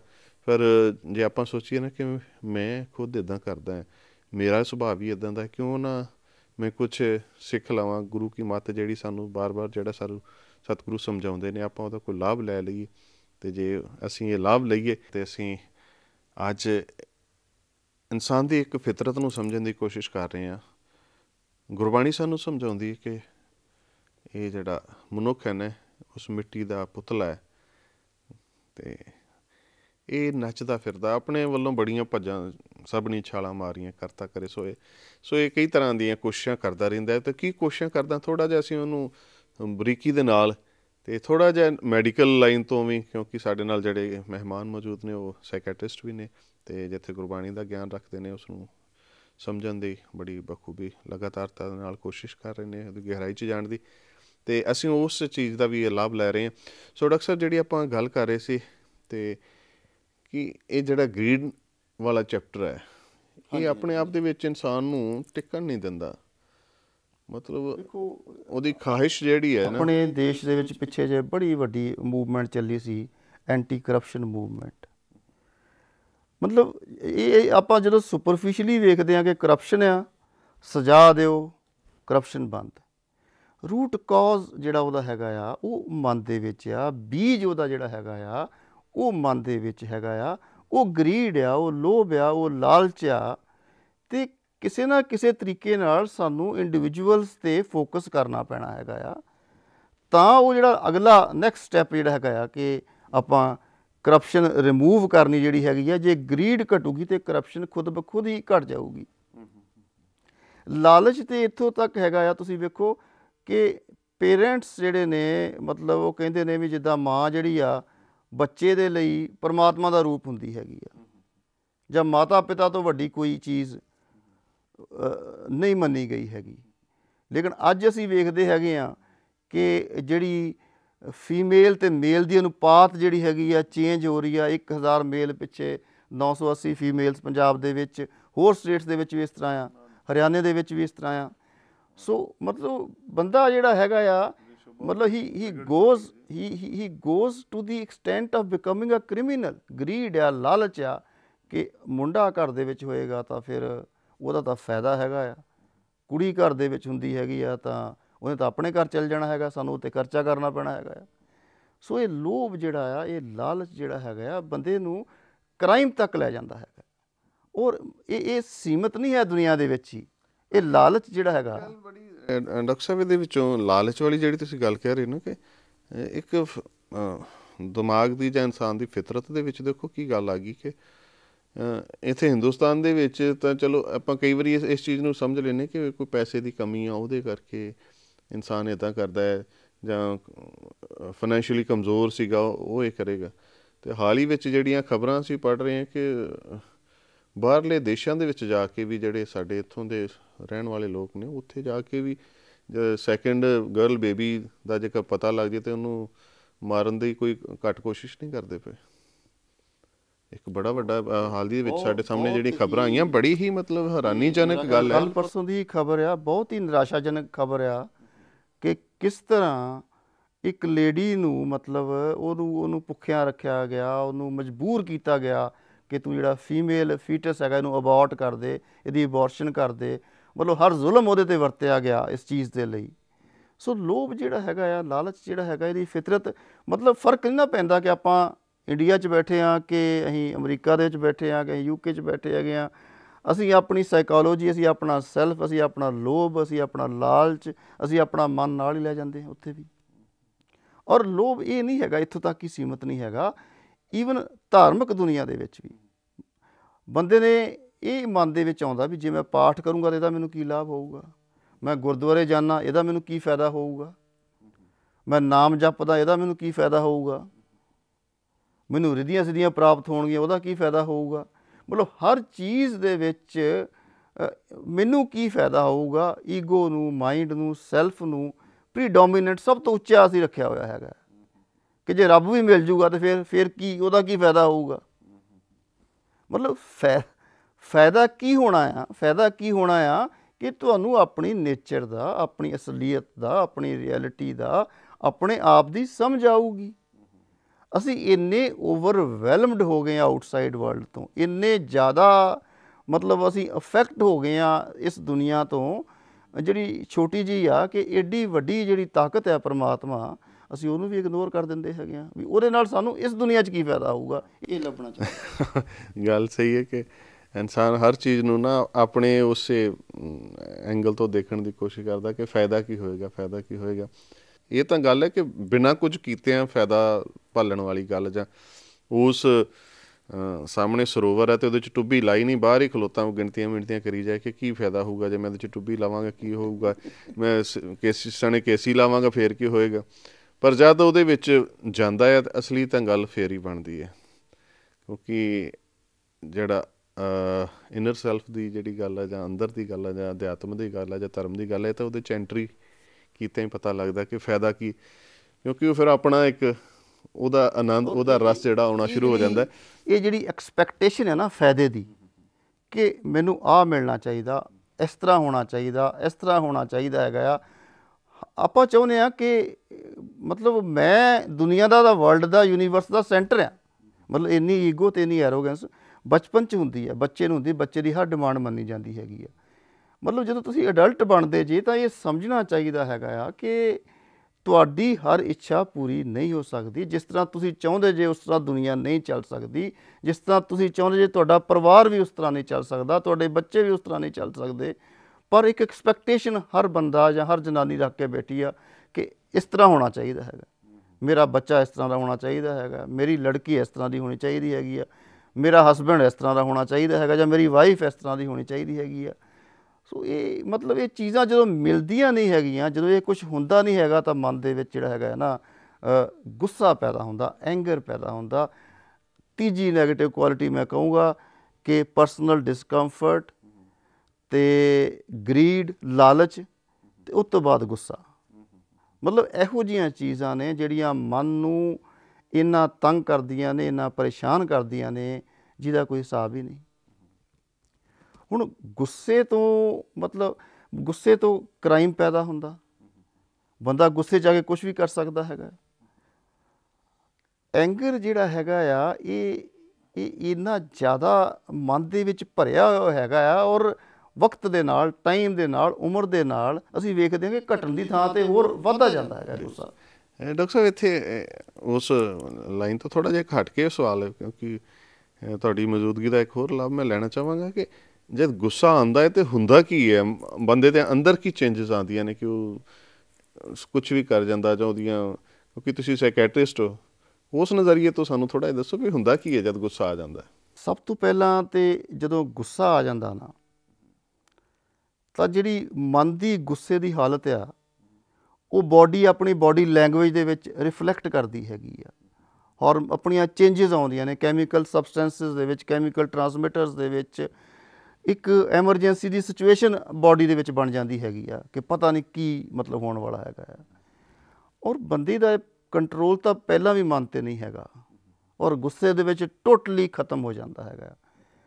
ਇੱਕ ਐਂਗਰੀ ਮੈਨ ਨੂੰ ਆਪਾਂ ਇੱਕ ਮੈਡ ਮੈਨ ਤੋਂ ਅਲੱਗ ਨਹੀਂ ਸਮਝ ਸਕਦੇ। ਮਤਲਬ ਜਿੰਨਾ ਚਿਰ ਗੁੱਸਾ ਚੜ੍ਹਿਆ ਹੋਇਆ ਹੈਗਾ ਆ, ਜਿੰਨਾ ਚਿਰ ਤੱਕ ਇਹ ਦਿਮਾਗ ਦੇ ਉੱਤੇ ਇਹਦਾ ਅਸਰ ਹੈਗਾ ਆ, ਮਨ ਦੇ ਉੱਤੇ ਇਹਦਾ ਅਸਰ ਹੈਗਾ ਆ, ਤਾਂ ਬੰਦੇ ਦੀ ਆਪਣੀ ਜਿਹੜੀ ਸੋਚ ਆ, ਸਮਝ ਆ, ਰੀਜ਼ਨਿੰਗ ਫੈਕਲਟੀਜ਼ ਜਿਹੜੀਆਂ ਨੇ ਉਹ ਸਾਰੀਆਂ ਖਤਮ ਹੋ ਜਾਂਦੀਆਂ ਨੇ।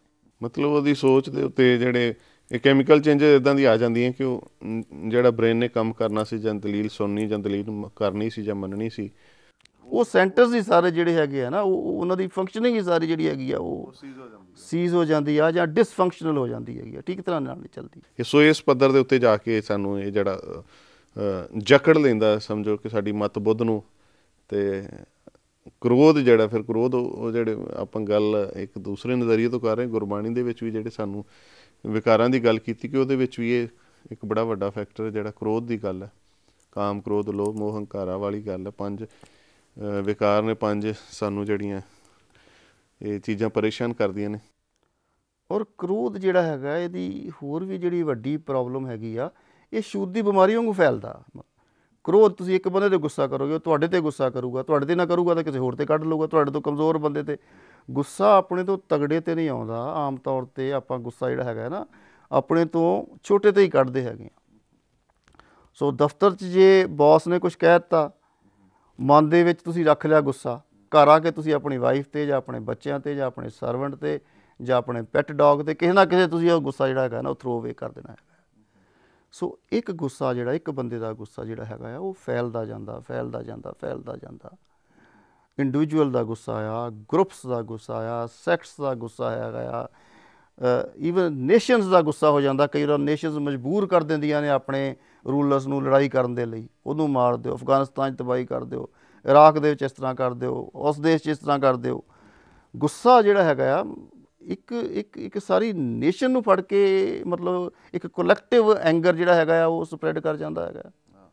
ਸੋ ਤੁਸੀਂ ਤਾਂ ਸੁਣਿਆ ਹੀ ਹੋਣਾ ਹੈ ਕਿ ਅੱਜ ਕੱਲ੍ਹ ਬਹੁਤਾ ਗਲੋਬਲ ਵਾਰਮਿੰਗ ਦੀ ਗੱਲ ਕਰਦੇ ਨੇ। ਗਲੋਬਲ ਵਾਰਮਿੰਗ, ਮੈਨੂੰ ਇਹ ਲੱਗਦਾ ਹੈ ਕਿ ਇਹ ਜਿਹੜਾ ਗਲੋਬਲ ਐਂਗਰ ਆ, ਇੰਡੀਵਿਜੂਅਲ ਸਾਰਿਆਂ ਦਾ ਜੇ ਅਸੀਂ ਗੁੱਸਾ ਐਡ ਅਪ ਕਰ ਲਈਏ, ਤੇ ਇਹ ਜਿਹੜਾ ਗਲੋਬਲ ਐਂਗਰ ਹੈਗਾ ਆ ਨਾ, ਇਹ ਗਲੋਬਲ ਵਾਰਮਿੰਗ ਤੋਂ ਜ਼ਿਆਦਾ ਵੱਡੀ ਪ੍ਰੋਬਲਮ ਹੈਗੀ ਆ। ਔਰ ਸਾਨੂੰ ਸਾਰਿਆਂ ਨੂੰ ਸੀਰੀਅਸਲੀ, ਓਨੈਸਟਲੀ ਅਤੇ ਸਿੰਸੀਅਰਲੀ ਇਹਨਾਂ ਚੀਜ਼ਾਂ ਵੱਲ ਸੋਚਣਾ ਚਾਹੀਦਾ ਹੈਗਾ ਕਿ ਕਿਸ ਤਰ੍ਹਾਂ ਆਪਾਂ ਇਸ ਗੁੱਸੇ ਨੂੰ ਹੌਲੀ ਹੌਲੀ ਘਟਾਈਏ। ਸੋ ਇਹ ਆਪਣੇ ਆਪ ਦੇ ਵਿੱਚ ਇੱਕ ਹੋਰ ਵੱਡੀ ਜਿਹੜੀ ਮਨ ਦੀ ਜਿਹੜੀ ਪ੍ਰੋਬਲਮ ਹੈ ਕਿ ਇੱਕਦਮ ਇਹਦਾ ਗੁੱਸੇ ਦੇ ਕਾਰਨ ਵੀ ਡਾਕਟਰ ਸਾਹਿਬ ਮੈਂ ਚਾਹਾਂਗਾ ਥੋੜ੍ਹੇ ਜਿਹੇ ਤੁਸੀਂ ਸਾਨੂੰ ਇੱਥੇ ਜ਼ਰੂਰ ਸਾਨੂੰ ਦੱਸੋ ਵੀ ਕਿਹੜੀ ਗੱਲ ਤੋਂ ਇਨਸਾਨ ਜੇ। ਸਭ ਤੋਂ ਜਿਹੜੀ ਵੱਡੀ ਗੱਲ ਹੈ ਨਾ ਕਿ ਜਦੋਂ ਜੋ ਤੁਸੀਂ ਚਾਹੁੰਦੇ ਜੇ ਉਹ ਨਹੀਂ ਹੁੰਦਾ, ਜੋ ਤੁਸੀਂ ਚਾਹੁੰਦੇ ਜੇ ਉਹ ਨਹੀਂ ਹੁੰਦਾ, ਤੁਸੀਂ ਪਲੇਅਰ ਚਾਹੁੰਦੇ ਜੇ, ਕੋਈ ਓਬਸਟੈਕਲ ਬਣ ਜਾਂਦਾ ਹੈਗਾ ਆ, ਠੀਕ ਹੈ ਨਾ। ਆਪਾਂ ਇੱਥੋਂ ਤੱਕ ਦੇਖਿਆ ਹੈਗਾ ਆ ਕਿ ਕਈ ਮਦਰਸ ਨੇ ਆਪਣੇ ਇਲਿਸਿਟ ਰਿਲੇਸ਼ਨਸ ਨੂੰ ਚਲਾਉਣ ਦੇ ਲਈ ਆਪਣੇ ਬੱਚਿਆਂ ਤੱਕ ਨੂੰ ਕਤਲ ਕਰ ਦਿੱਤਾ। ਇੱਦਾਂ ਦੀਆਂ ਖਬਰਾਂ ਅਖਬਾਰਾਂ ਦੇ ਵਿੱਚ ਆਉਂਦੀਆਂ ਰਹੀਆਂ ਨੇ।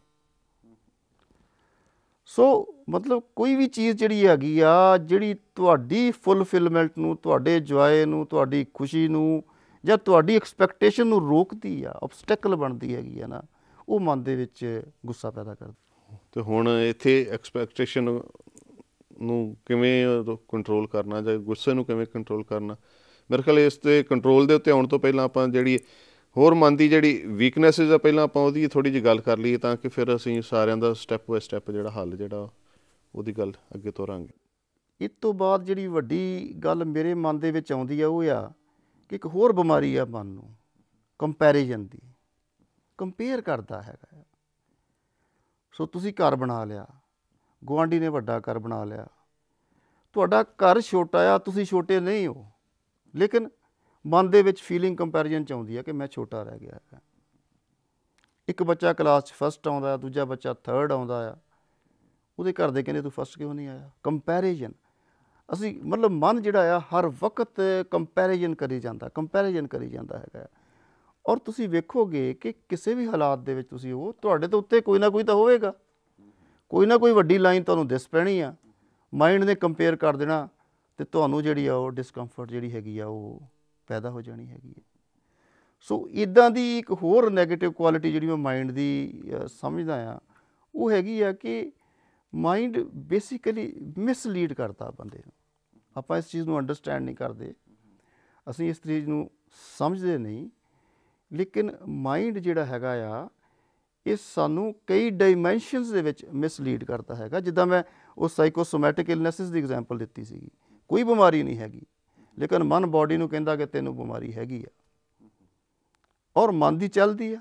ਬਾਡੀ ਤੋਂ ਉੱਤੇ ਆ ਮਨ, ਬਾਡੀ ਤੋਂ ਜ਼ਿਆਦਾ ਸੁਪੀਰੀਅਰ ਆ ਮਨ ਦੀ ਚੱਲਦੀ ਆ, ਅਤੇ ਬੰਦਾ ਕਹਿਣ ਲੱਗ ਪੈਂਦਾ ਵੀ ਮੈਂ ਬਿਮਾਰ ਹੈਗਾ ਆ, ਔਰ ਹਰ ਤਰੀਕੇ ਨਾਲ ਉਸ ਤਰ੍ਹਾਂ ਦਾ ਉਹਦਾ ਬਿਹੇਵੀਅਰ ਹੋ ਜਾਂਦਾ ਹੈਗਾ ਕਿ ਮੈਂ ਪਤਾ ਨਹੀਂ ਬਚਣਾ ਕਿ ਨਹੀਂ ਬਚਣਾ, ਹੁਣ ਇਹ ਬਿਮਾਰੀ ਮੈਨੂੰ ਲੱਗ ਗਈ ਹੈਗੀ ਆ। ਸੋ ਇਹ ਜਿਹੜੀ ਚੀਜ਼ ਹੈਗੀ ਆ ਆਪਣੀ ਮਾਈਂਡ ਦੀ ਮਿਸਲੀਡ ਕਰਨ ਦੀ ਜਿਹੜੀ ਹੈਗੀ ਆ ਨਾ, ਇਹ ਕਈ ਡਾਇਮੈਂਸ਼ਨਸ ਦੇ ਵਿੱਚ ਹੈਗੀ, ਕਈ ਪਾਸਿਆਂ ਦੇ ਵਿੱਚ ਹੈਗੀ ਆ। ਇਹ ਈਵਨ ਸਪਿਰਿਚੁਅਲ ਡਾਇਮੈਂਸ਼ਨ ਦੇ ਵਿੱਚ ਵੀ ਚਲੀ ਜਾਂਦੀ ਹੈਗੀ ਆ ਜਿਹੜੀ ਚੀਜ਼ ਹੈਗੀ ਆ। ਮਾਈਂਡ ਜਿਹੜਾ ਹੈਗਾ ਆ, ਹੁਣ ਵੇਖੋ ਧਾਰਮਿਕ ਟੀਚਿੰਗਸ ਜਿਹੜੀਆਂ ਨੇ, ਸਕ੍ਰਿਪਚਰਸ ਜਿਹੜੇ ਨੇ, ਜੋ ਸਾਨੂੰ ਗੁਰੂ ਸਾਹਿਬ ਨੇ ਦੱਸਿਆ, ਹੁਣ ਉਹਦਾ ਮਤਲਬ ਕਿਸ ਨੇ ਕਰਨਾ ਹੈਗਾ, ਉਸ ਦਾ ਮੀਨਿੰਗ ਕਿਸ ਨੇ ਕੱਢਣਾ ਹੈਗਾ, ਉਹਨੂੰ ਸਮਝਣਾ ਕਿਸ ਨੇ ਹੈਗਾ ਆ? ਮਨ ਨੇ। ਔਰ ਮਨ ਨੇ ਉਹਨੂੰ ਆਪਣੀ ਗਰੀਡ ਦੇ ਲਈ, ਆਪਣੇ ਲੋਭ ਦੇ ਲਈ, ਆਪਣੇ ਇੰਡੀਵਿਜੂਅਲ ਬੈਨੀਫਿਟ ਦੇ ਲਈ ਆਪਣੇ ਤਰੀਕੇ ਨਾਲ ਸਮਝਣਾ ਸ਼ੁਰੂ ਕਰ ਦੇਣਾ ਹੈਗਾ। ਇਹੀ ਕਾਰਨ ਆ ਕਿ ਜਿੰਨੀ ਦੁਨੀਆ 'ਤੇ ਲੜਾਈਆਂ ਹੋਈਆਂ ਨੇ, ਮੈਜੋਰਿਟੀ ਜਿਹੜੀਆਂ ਨੇ ਵੱਖਰੇ ਵੱਖਰੇ ਧਰਮਾਂ ਦੀਆਂ ਧਾਰਮਿਕ ਸੋਚ ਨੂੰ ਗਲਤ ਤਰੀਕੇ ਨਾਲ ਸਮਝਣ ਕਰਕੇ ਜਿਹੜੀਆਂ ਹੈਗੀਆਂ ਨੇ ਉਹ ਹੋਈਆਂ ਨੇ। ਜਿੰਨਾ ਟੈਰਰਿਜ਼ਮ ਆਇਆ, ਧਾਰਮਿਕ ਸੋਚ ਨੂੰ ਗਲਤ ਤਰੀਕੇ ਨਾਲ ਸਮਝਣ ਕਰਕੇ ਆਇਆ ਹੈਗਾ ਆ। ਸੋ ਮਾਈਂਡ ਜਿਹੜਾ ਹੈਗਾ ਆ, ਕਈ ਡਾਇਮੈਂਸ਼ਨਸ ਦੇ ਵਿੱਚ ਸਾਨੂੰ ਮਿਸਲੀਡ ਕਰਦਾ ਹੈਗਾ। ਬਾਡੀ ਤੋਂ ਮਿਸਲੀਡ ਕਰਦਾ ਹੈਗਾ। ਇਹ ਇਸ ਤਰ੍ਹਾਂ ਮਿਸਲੀਡ ਕਰਦਾ ਹੈਗਾ ਆ ਕਿ ਮੇਰੇ ਬੱਚੇ ਨੂੰ ਨਾ ਕੁਛ ਹੋ ਜਾਏ, ਸਫਰ ਕਰ ਰਿਹਾ ਹੈਗਾ। ਅਨਨੈਸੈਸਰੀ ਐਂਗਜ਼ਾਇਟੀ, ਕੁਛ ਹੋਇਆ ਨਹੀਂ, ਕਿਤੇ ਕੋਈ ਪ੍ਰੋਬਲਮ ਨਹੀਂ ਆਈ, ਕੋਈ ਟਰੈਵਲ ਕਰ ਰਿਹਾ ਹੈਗਾ, ਐਰੋਪਲੇਨ 'ਚ ਜਾ ਰਿਹਾ ਹੈਗਾ, ਕਾਰ 'ਚ ਜਾ ਰਿਹਾ ਹੈਗਾ, ਕਿਤੇ ਐਕਸੀਡੈਂਟ ਨਾ ਹੋ ਜਾਵੇ ਤੇਰਾ। ਮਤਲਬ ਮਨ ਬਾਰ ਮਨ ਘੁਮਾਈ ਜਾਏਗਾ, ਤੁਹਾਡੇ ਅੰਦਰ ਇੱਕ ਸਰਕਲ, ਇੱਕ ਵਿਸ਼ਿਅਸ ਸਰਕਲ ਚੱਲੀ ਜਾਏਗਾ ਮਨ ਦੇ ਵਿੱਚ ਕਿ ਪਤਾ ਨਹੀਂ ਕਦੋਂ ਘਰ ਪਹੁੰਚਣਗੇ, ਪਤਾ ਨਹੀਂ ਕਦੋਂ ਅੱਡੇ 'ਤੇ ਪਹੁੰਚਣਗੇ, ਪਤਾ ਨਹੀਂ ਕਦੋਂ ਠੀਕ ਠਾਕ ਪਹੁੰਚਣਗੇ ਵੀ ਕਿ ਨਹੀਂ ਪਹੁੰਚਣਗੇ। ਸੋ ਮਨ ਅਨੇਕਾਂ ਹੀ ਡਾਇਮੈਂਸ਼ਨਸ ਦੇ ਵਿੱਚ ਜਿਹੜਾ ਹੈਗਾ ਨਾ ਬੰਦੇ ਨੂੰ ਮਿਸਲੀਡ ਕਰਦਾ ਹੈਗਾ। ਹਾਂ, ਇਹ ਮਤਲਬ ਮਿਸਲੀਡ ਦੀ ਤੁਸੀਂ ਗੱਲ ਕੀਤੀ, ਅਤੇ ਕੰਪੈਰੀਜ਼ਨ ਵੀ ਇਹਦੇ ਵਿੱਚ ਇੱਕ ਆ ਗਿਆ। ਅਤੇ ਮਨੁੱਖ ਹੁਣ ਇੱਕ ਇਸ ਗੱਲ ਦੇ ਉੱਤੇ ਬੜਾ ਕੰਪੈਰੀਜ਼ਨ ਕਰਦਾ ਕਿ ਮੇਰਾ ਧਰਮ ਵੱਡਾ ਹੈ ਅਤੇ ਦੂਜੇ ਦਾ ਛੋਟਾ ਹੈ। ਇਹ ਕੰਪੈਰੀਜ਼ਨ ਨੇ ਹੀ ਬਹੁਤ ਵੱਡੀਆਂ ਪਰੇਸ਼ਾਨੀਆਂ ਸੰਸਾਰ ਨੂੰ ਦਿੱਤੀਆਂ ਨੇ। ਇਹ ਧਰਮ ਦੀ ਬੇਸਿਕ ਬਿਲੀਫ ਹੈਗੀ ਆ। ਇਹ ਮੈਂ ਸਮਝਾਂਗਾ ਕਿ ਇੱਕ ਤਰੀਕੇ ਨਾਲ ਸ਼ੁਰੂ ਕਰਨ ਦੇ ਲਈ, ਸਟਾਰਟ ਕਰਨ ਦੇ ਲਈ ਜ਼ਰੂਰੀ ਵੀ ਹੈਗੀ ਆ ਕਿ ਆਪਣੇ ਧਰਮ ਦੇ ਵਿੱਚ ਤੁਹਾਨੂੰ 100% ਫੇਥ ਹੋਵੇ, ਤੁਹਾਨੂੰ 100% ਆਪਣੇ ਗੁਰੂ ਦੇ ਉੱਤੇ ਫੇਥ ਹੋਵੇ, ਆਪਣੇ ਪਾਥ ਦੇ ਉੱਤੇ ਫੇਥ ਹੋਵੇ, ਅਤੇ ਇਹ ਫੀਲਿੰਗ ਹੋਵੇ ਕਿ this is the right path. ਇਹੋ ਹੀ ਚੀਜ਼ ਜਦੋਂ ਐਕਸਟ੍ਰੀਮ ਤੱਕ ਆਪਾਂ ਲੈ ਜਾਂਦੇ ਹਾਂ, ਤਾਂ ਜਦੋਂ ਆਪਾਂ ਸੁਪਰਫਿਸ਼ੀਅਲ ਧਰਮ 'ਤੇ ਚੱਲਦੇ ਹਾਂ, ਧਰਮ ਦੇ ਸਿੰਬਲਸ ਤੱਕ ਹੀ ਆਪਣੇ ਆਪ ਨੂੰ ਸੀਮਤ ਰੱਖ ਲੈਂਦੇ ਹੈਗੇ ਆ, ਉਦੋਂ ਇਹ ਪ੍ਰੋਬਲਮ ਆਉਂਦੀ ਹੈਗੀ ਆ ਕਿ ਅਸੀਂ ਕਹਿੰਦੇ ਹਾਂ ਕਿ ਨਹੀਂ, ਮੇਰਾ ਧਰਮ ਬਾਕੀ ਸਾਰੇ ਧਰਮਾਂ ਤੋਂ ਉੱਚਾ, ਮੇਰਾ ਗੁਰੂ ਬਾਕੀ ਸਾਰੇ ਗੁਰੂਆਂ ਤੋਂ ਉੱਚਾ। ਸੋ ਇਹ ਚੀਜ਼ ਜਿਹੜੀ ਹੈਗੀ ਆ, ਇਹ ਕੰਪੈਰੀਜ਼ਨ ਅਗੇਨ ਮਾਈਂਡ, ਮੈਂ ਉਹੀ ਕਹਿ ਰਿਹਾ ਕਿ ਮਾਈਂਡ ਜਿਹੜਾ ਹੈਗਾ ਆ ਇਕੱਲਾ ਦੁਨੀਆ ਦੇ ਵਿੱਚ ਹੀ ਸਾਨੂੰ ਮਿਸਲੀਡ ਨਹੀਂ ਕਰਦਾ। ਮਾਈਂਡ ਸਾਨੂੰ ਧਾਰਮਿਕ ਸਫ਼ਰ ਦੇ ਉੱਤੇ ਵੀ ਤਕਰੀਬਨ ਹਰ ਸਟੈਪ ਦੇ ਉੱਤੇ ਇਹ ਮਿਸਲੀਡ ਕਰਦਾ ਰਹਿੰਦਾ ਹੈਗਾ ਆ। ਹੁਣ ਕੋਈ ਦਾਨ ਪੁੰਨ ਕਰਨ ਦੀ ਮੰਨ ਲਓ ਗੱਲ ਕਰਦਾ ਹੈਗਾ, ਤਾਂ ਮਨ ਉਹਨੂੰ ਉਸ ਚੀਜ਼ ਦੇ ਵਿੱਚ ਲਾ ਦਿੰਦਾ ਵੀ ਠੀਕ ਆ, ਤੂੰ ਬਹੁਤ ਤਗੜਾ ਕੰਮ ਕਰਨਾ, ਤੇਰੇ ਤੋਂ ਵੱਡਾ ਦਾਨੀ ਕੋਈ ਨਹੀਂ, ਤੇਰੇ ਤੋਂ ਵੱਡਾ ਪੁੰਨ ਕਰਨ ਵਾਲਾ ਕੋਈ ਨਹੀਂ। ਸੋ ਹੋਣਾ ਤੇ ਪੁੰਨ ਸੀਗਾ, ਪਰ ਅਸਰ ਉਲਟਾ ਹੋ ਗਿਆ, ਹਉਮੈ ਵਧਣੀ ਸ਼ੁਰੂ ਹੋ ਗਈ ਕਿ ਮੈਂ ਬੜਾ ਤਗੜਾ ਪੁੰਨ ਕਰਨ ਵਾਲਾ ਬੰਦਾ ਹੈਗਾ। ਮਾਈਂਡ ਇਸ ਤਰ੍ਹਾਂ ਜਿਉਂ ਅਸੀਂ ਧਾਰਮਿਕ ਸਫ਼ਰ ਦੇ ਵਿੱਚ ਅੱਗੇ ਵੱਧਦੇ ਹਾਂ, ਅਤੇ ਇਹ ਕਹਿਣ ਲੱਗ ਪੈਂਦਾ ਕਿ ਤੂੰ ਬਹੁਤ ਉੱਤੇ ਪਹੁੰਚ ਗਿਆ, ਤੂੰ ਤਾਂ ਤੇਰੀ ਤਾਂ ਜਿਹੜੀ ਹੈਗੀ ਆ ਸਤਹ ਜਿਹੜੀ ਹੈਗੀ ਆ, ਤੇਰਾ ਜਿਹੜਾ ਲੈਵਲ ਹੈਗਾ ਉਹ ਬਹੁਤ ਵੱਡਾ ਹੈਗਾ ਆ, ਲੋਕਾਂ ਨੂੰ ਤਾਂ ਤੇਰੇ ਪੈਰਾਂ 'ਤੇ ਡਿੱਗ ਪੈਣਾ ਚਾਹੀਦਾ ਹੈਗਾ। ਸੋ ਮਤਲਬ ਮਾਈਂਡ ਨੇ ਤਾਂ ਹਰ ਸਫ਼ਰ, ਇਸ ਸਫ਼ਰ ਦੇ ਵਿੱਚ ਹਰ ਸਟੈਪ ਦੇ ਉੱਤੇ ਹੀ ਮਿਸਲੀਡ ਕਰਨਾ ਹੈਗਾ। ਔਰ ਅਸੀਂ ਇੱਕ ਬੇਸਿਕ ਪ੍ਰਮਾਈਜ਼ ਲੈ ਕੇ ਚੱਲਣਾ ਹੈਗਾ ਆ ਕਿ mind always misleads. Do not listen to the mind, listen to the guru, listen to the teachings. Rather spirit of teaching ਜਿਹੜੀ ਹੈਗੀ ਹੈ ਨਾ, ਜਿਹੜੀ ਐਕਚੁਅਲ ਐਸੈਂਸ ਆਫ ਟੀਚਿੰਗ ਜਿਹੜੀ ਹੈਗੀ ਆ, ਉਹਨੂੰ ਫਾਲੋ ਕਰੋ, ਆਪਣੇ ਮਨ ਨੂੰ। ਹਾਂ, ਇਹਦੇ ਵਿੱਚ ਵੀ ਟੀਚਿੰਗ ਦੀ ਵੀ ਐਸੈਂਸ ਦੀ ਜਿਹੜੀ ਤੁਸੀਂ ਗੱਲ ਕੀਤੀ, ਕਈ ਵਾਰੀ ਇਹ ਹੁੰਦਾ ਕਿ ਥੋੜ੍ਹਾ ਜਿਹਾ ਅਸੀਂ ਉਹਨੂੰ ਜ਼ਿਆਦਾ ਟਾਈਟ ਕਰਕੇ ਦੇਖੀਏ ਤਾਂ ਕਈ ਵਾਰੀ ਅਸੀਂ ਉਹਦਾ ਅਰਥ ਕੁਝ ਹੋਰ ਕੱਢ ਲੈਂਦੇ ਹਾਂ। ਅਤੇ ਇੱਕ ਮੈਨੂੰ ਉਹ ਗੱਲ ਯਾਦ ਆਈ ਕਿ ਅੱਜ ਕੱਲ੍ਹ ਕਾਫੀ ਅਕਸਰ ਮੈਨੇਜਮੈਂਟ ਦੇ ਵਿੱਚ ਕਹੀ ਜਾਂਦੀ ਹੈ ਕਿ ਥਿੰਕ ਗਲੋਬਲੀ, ਐਕਟ ਲੋਕਲੀ, ਕਿ ਸਾਰਾ ਗਿਆਨ ਲੈ ਕੇ ਅਤੇ ਪਰ ਉਹਨੂੰ ਆਪਣੇ ਉਸ ਓਨੇ ਦਾਇਰੇ ਦੇ ਉੱਤੇ ਜਿੰਨੇ ਤੁਸੀਂ ਕੰਮ ਕਰਨਾ, ਪਰ ਤੁਹਾਨੂੰ ਦੁਨੀਆ ਸਾਰੀ ਦਾ ਗਿਆਨ ਹੋਣਾ ਚਾਹੀਦਾ। ਮੇਰੇ ਖਿਆਲ ਇਸੇ ਢੰਗ ਦੇ ਨਾਲ ਜੇ ਸਾਨੂੰ ਧਰਮ ਦਾ ਇੱਕ ਵਾਸਟ ਗਿਆਨ ਹੋਏਗਾ, ਉਸ ਤੋਂ ਬਾਅਦ ਅਸੀਂ ਇਸ ਧਰਮ ਦੇ ਸਬ ਸੈਗਮੈਂਟ 'ਤੇ ਜਿਹਦੇ 'ਤੇ ਅਸੀਂ ਕੰਮ ਕਰ ਰਹੇ ਹਾਂ, ਫਿਰ ਅਸੀਂ ਉਸੇ ਇੱਕ ਉਹਦੀ ਐਸੈਂਸ ਜਿਹੜੀ ਆ ਉਹ ਧਰਮ ਦੀ ਕਿਲ ਨਹੀਂ ਹੋਏਗੀ। ਉਹ ਤੁਹਾਡੀ ਜਿਹੜੀ ਆਊਟਲੁੱਕ ਹੈਗੀ ਆ, ਤੁਹਾਡੀ ਜਿਹੜੀ ਅੰਡਰਸਟੈਂਡਿੰਗ ਹੈਗੀ ਆ, ਉਹ ਬਰੋਡਨ ਹੋ ਜਾਏਗੀ, ਉਹ ਵੱਡੀ ਹੋ ਜਾਏਗੀ। ਉਹ ਤੁਹਾਡਾ ਜਿਹੜਾ ਦਾਇਰਾ ਸਮਝ ਦਾ ਹੈਗਾ ਆ ਉਹ ਜ਼ਿਆਦਾ ਵੱਡਾ ਹੋ ਜਾਏਗਾ। ਤੁਹਾਡੀ ਜਿਹੜੀ ਟੋਲਰੈਂਸ ਪਾਵਰ ਹੈਗੀ ਆ ਉਹ ਵੱਧ ਜਾਏਗੀ। ਤੁਹਾਡੇ ਵਿੱਚ ਅਬਿਲਿਟੀ ਆ ਜਾਏਗੀ ਕਿ ਤੁਸੀਂ ਦੂਜੇ ਦੀ ਗੱਲ ਨੂੰ ਵੀ ਸੁਣ ਸਕੋ, ਸਮਝ ਸਕੋ। ਇਹ ਚੀਜ਼ ਜਿਹੜੀ ਹੈਗੀ ਆ ਇਹ ਫਿਰ ਆਉਂਦੀ ਜਾਵੇਗੀ ਜੇ ਅਸੀਂ ਆਪਣਾ ਦਾਇਰਾ ਵੱਡਾ ਰੱਖੀਏ। ਇਹ ਬਿਲਕੁਲ ਰਿਸਟ੍ਰਿਕਟ ਕਰਨਾ ਕਿ ਮਤਲਬ ਇਸ ਤੋਂ ਅੱਗੇ ਨਹੀਂ ਅਸੀਂ ਕੁਛ ਵੀ ਦੇਖਣਾ, ਮਤਲਬ ਇਹ ਚੀਜ਼ ਜਿਹੜੀ ਹੈਗੀ ਆ ਇਹ ਨਹੀਂ ਹੋਣੀ ਚਾਹੀਦੀ। ਕੰਪੈਰੀਜ਼ਨ ਤਾਂ ਬਿਲਕੁਲ ਵੀ ਨਹੀਂ ਹੋਣਾ ਚਾਹੀਦਾ। ਕੰਪੈਰੀਜ਼ਨ ਬੇਸਿਕਲੀ ਗਲਤ ਹੈਗਾ ਆ, ਚਾਹੇ ਉਹ ਧਾਰਮਿਕ ਲੈਵਲ 'ਤੇ ਹੈ, ਚਾਹੇ ਉਹ ਮਟੀਰੀਅਲਿਸਟਿਕ ਲੈਵਲ 'ਤੇ ਹੈ, ਚਾਹੇ ਉਹ ਕਿਸੇ ਵੀ ਲੈਵਲ ਦੇ ਉੱਤੇ ਹੈਗਾ ਆ। ਹਰ ਬੰਦਾ ਯੂਨੀਕ ਆ। ਪਰਮਾਤਮਾ ਨੇ ਹਰ ਇਨਸਾਨ ਨੂੰ ਬਣਾਇਆ ਹੈਗਾ, ਉਹਦੇ ਲਈ ਉਹਨੇ ਕੋਈ ਏਮ ਰੱਖਿਆ ਆ, ਕੋਈ ਗੋਲ ਰੱਖਿਆ ਆ, ਕੋਈ ਪਰਮਾਤਮਾ ਨੇ ਉਹਦੇ ਲਈ ਇੱਕ ਰਸਤਾ ਬਣਾਇਆ ਆ, ਕਿਸੇ ਕਾਰਨ ਕਰਕੇ ਉਹਨੇ ਇਸ ਦੁਨੀਆ 'ਤੇ ਲਿਆਂਦਾ ਹੈਗਾ। ਮਤਲਬ ਉਹਨੂੰ ਆਪਣੀ ਉਸ ਥਿਊਰੀ ਦੇ ਉੱਤੇ ਆਪਣੀ ਕਾਬਲੀਅਤ ਦੇ ਅਕੋਰਡਿੰਗ ਜਿਹੜਾ ਉਹ ਚੱਲੇ, ਮੇਰੇ ਖਿਆਲ, ਬਜਾਏ ਕਿ ਇੱਕ ਗੱਲ ਹੁੰਦੀ ਕਿ ਦੂਸਰੇ ਦਾ ਮੂੰਹ ਲਾਲ ਆ ਅਤੇ ਆਪਣਾ ਚਪੇੜਾ ਮਾਰ ਕੇ ਲਾਲ ਕਰਨ ਵਾਲੀ ਗੱਲ। ਪਰ ਜਿਹੜੇ ਗੁਣ ਉਹਦੇ ਵਿੱਚ ਖੁਦ ਅੰਦਰ ਹੈ, ਉਹਦੇ ਕੋਲ ਕੁਛ ਗੁਣ ਅਲੱਗ ਤੋਂ ਮੌਜੂਦ ਹੋ ਸਕਦੇ ਨੇ। ਹੋ ਸਕਦਾ ਜ਼ਰੂਰੀ ਨਹੀਂ ਮੂੰਹ ਲਾਲ ਦੇ ਨਾਲ ਹੀ ਜ਼ਿਆਦਾ ਅੱਛਾ ਲੱਗੇ, ਕੋਈ ਹੋਰ ਵੀ ਉਹਦੀ ਗੱਲ ਹੋ ਸਕਦੀ। ਪਰ ਉਸ ਚੀਜ਼ ਨੂੰ ਵੀ ਮੇਰੇ ਖਿਆਲ ਅੰਡਰਸਟੈਂਡ ਜੇ ਕੀਤਾ ਜਾਏ ਕਿ ਬਜਾਏ ਕਿ ਇੱਕ ਅੰਨੀ ਦੌੜ ਦੇ, ਕਿਉਂਕਿ ਅੰਨੀ ਦੌੜ ਜਿਹੜੀ ਆ ਉਹ ਸਾਨੂੰ ਬੜਾ ਮਿਸਲੀਡ ਕਰਦੀ, ਤੰਗ ਕਰਦੀ ਪਈ ਹੈ।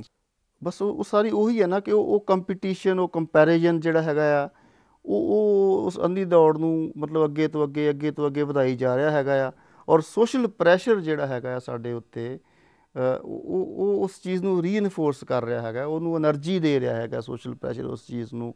ਬੰਦਾ ਥੋੜ੍ਹਾ ਜਿਹਾ ਉੱਤੇ ਜਾਂਦਾ ਵਰਲਡਲੀ ਅਚੀਵਮੈਂਟਸ ਦੇ ਵਿੱਚ ਅਤੇ ਉਹਦੀ ਬੱਲੇ ਬੱਲੇ ਉਹ ਚੀਜ਼ਾਂ ਜਦੋਂ ਹੋਣ ਲੱਗ ਪੈਂਦੀਆਂ ਨੇ ਅਤੇ ਬੰਦੇ ਨੂੰ ਬੜੀ ਉਹਦੇ ਵਿੱਚ ਇਨਕਰੇਜਮੈਂਟ ਮਿਲਦੀ ਹੈ ਕਿ ਮੈਂ ਬਿਲਕੁਲ ਸਹੀ ਜਾ ਰਿਹਾ ਹੈਗਾ। ਔਰ ਦੂਜੇ ਲੋਕ ਕਹਿੰਦੇ ਆ ਵੀ ਇਹ ਇੱਥੇ ਪਹੁੰਚਿਆ, ਅਸੀਂ ਵੀ ਇੱਥੇ ਪਹੁੰਚੀਏ। ਸੋ ਇਸ ਤਰੀਕੇ ਨਾਲ ਇਹ ਖੇਡ ਜਿਹੜੀ ਆ ਇਹ ਚੱਲਦੀ ਜਾਂਦੀ ਹੈਗੀ ਆ।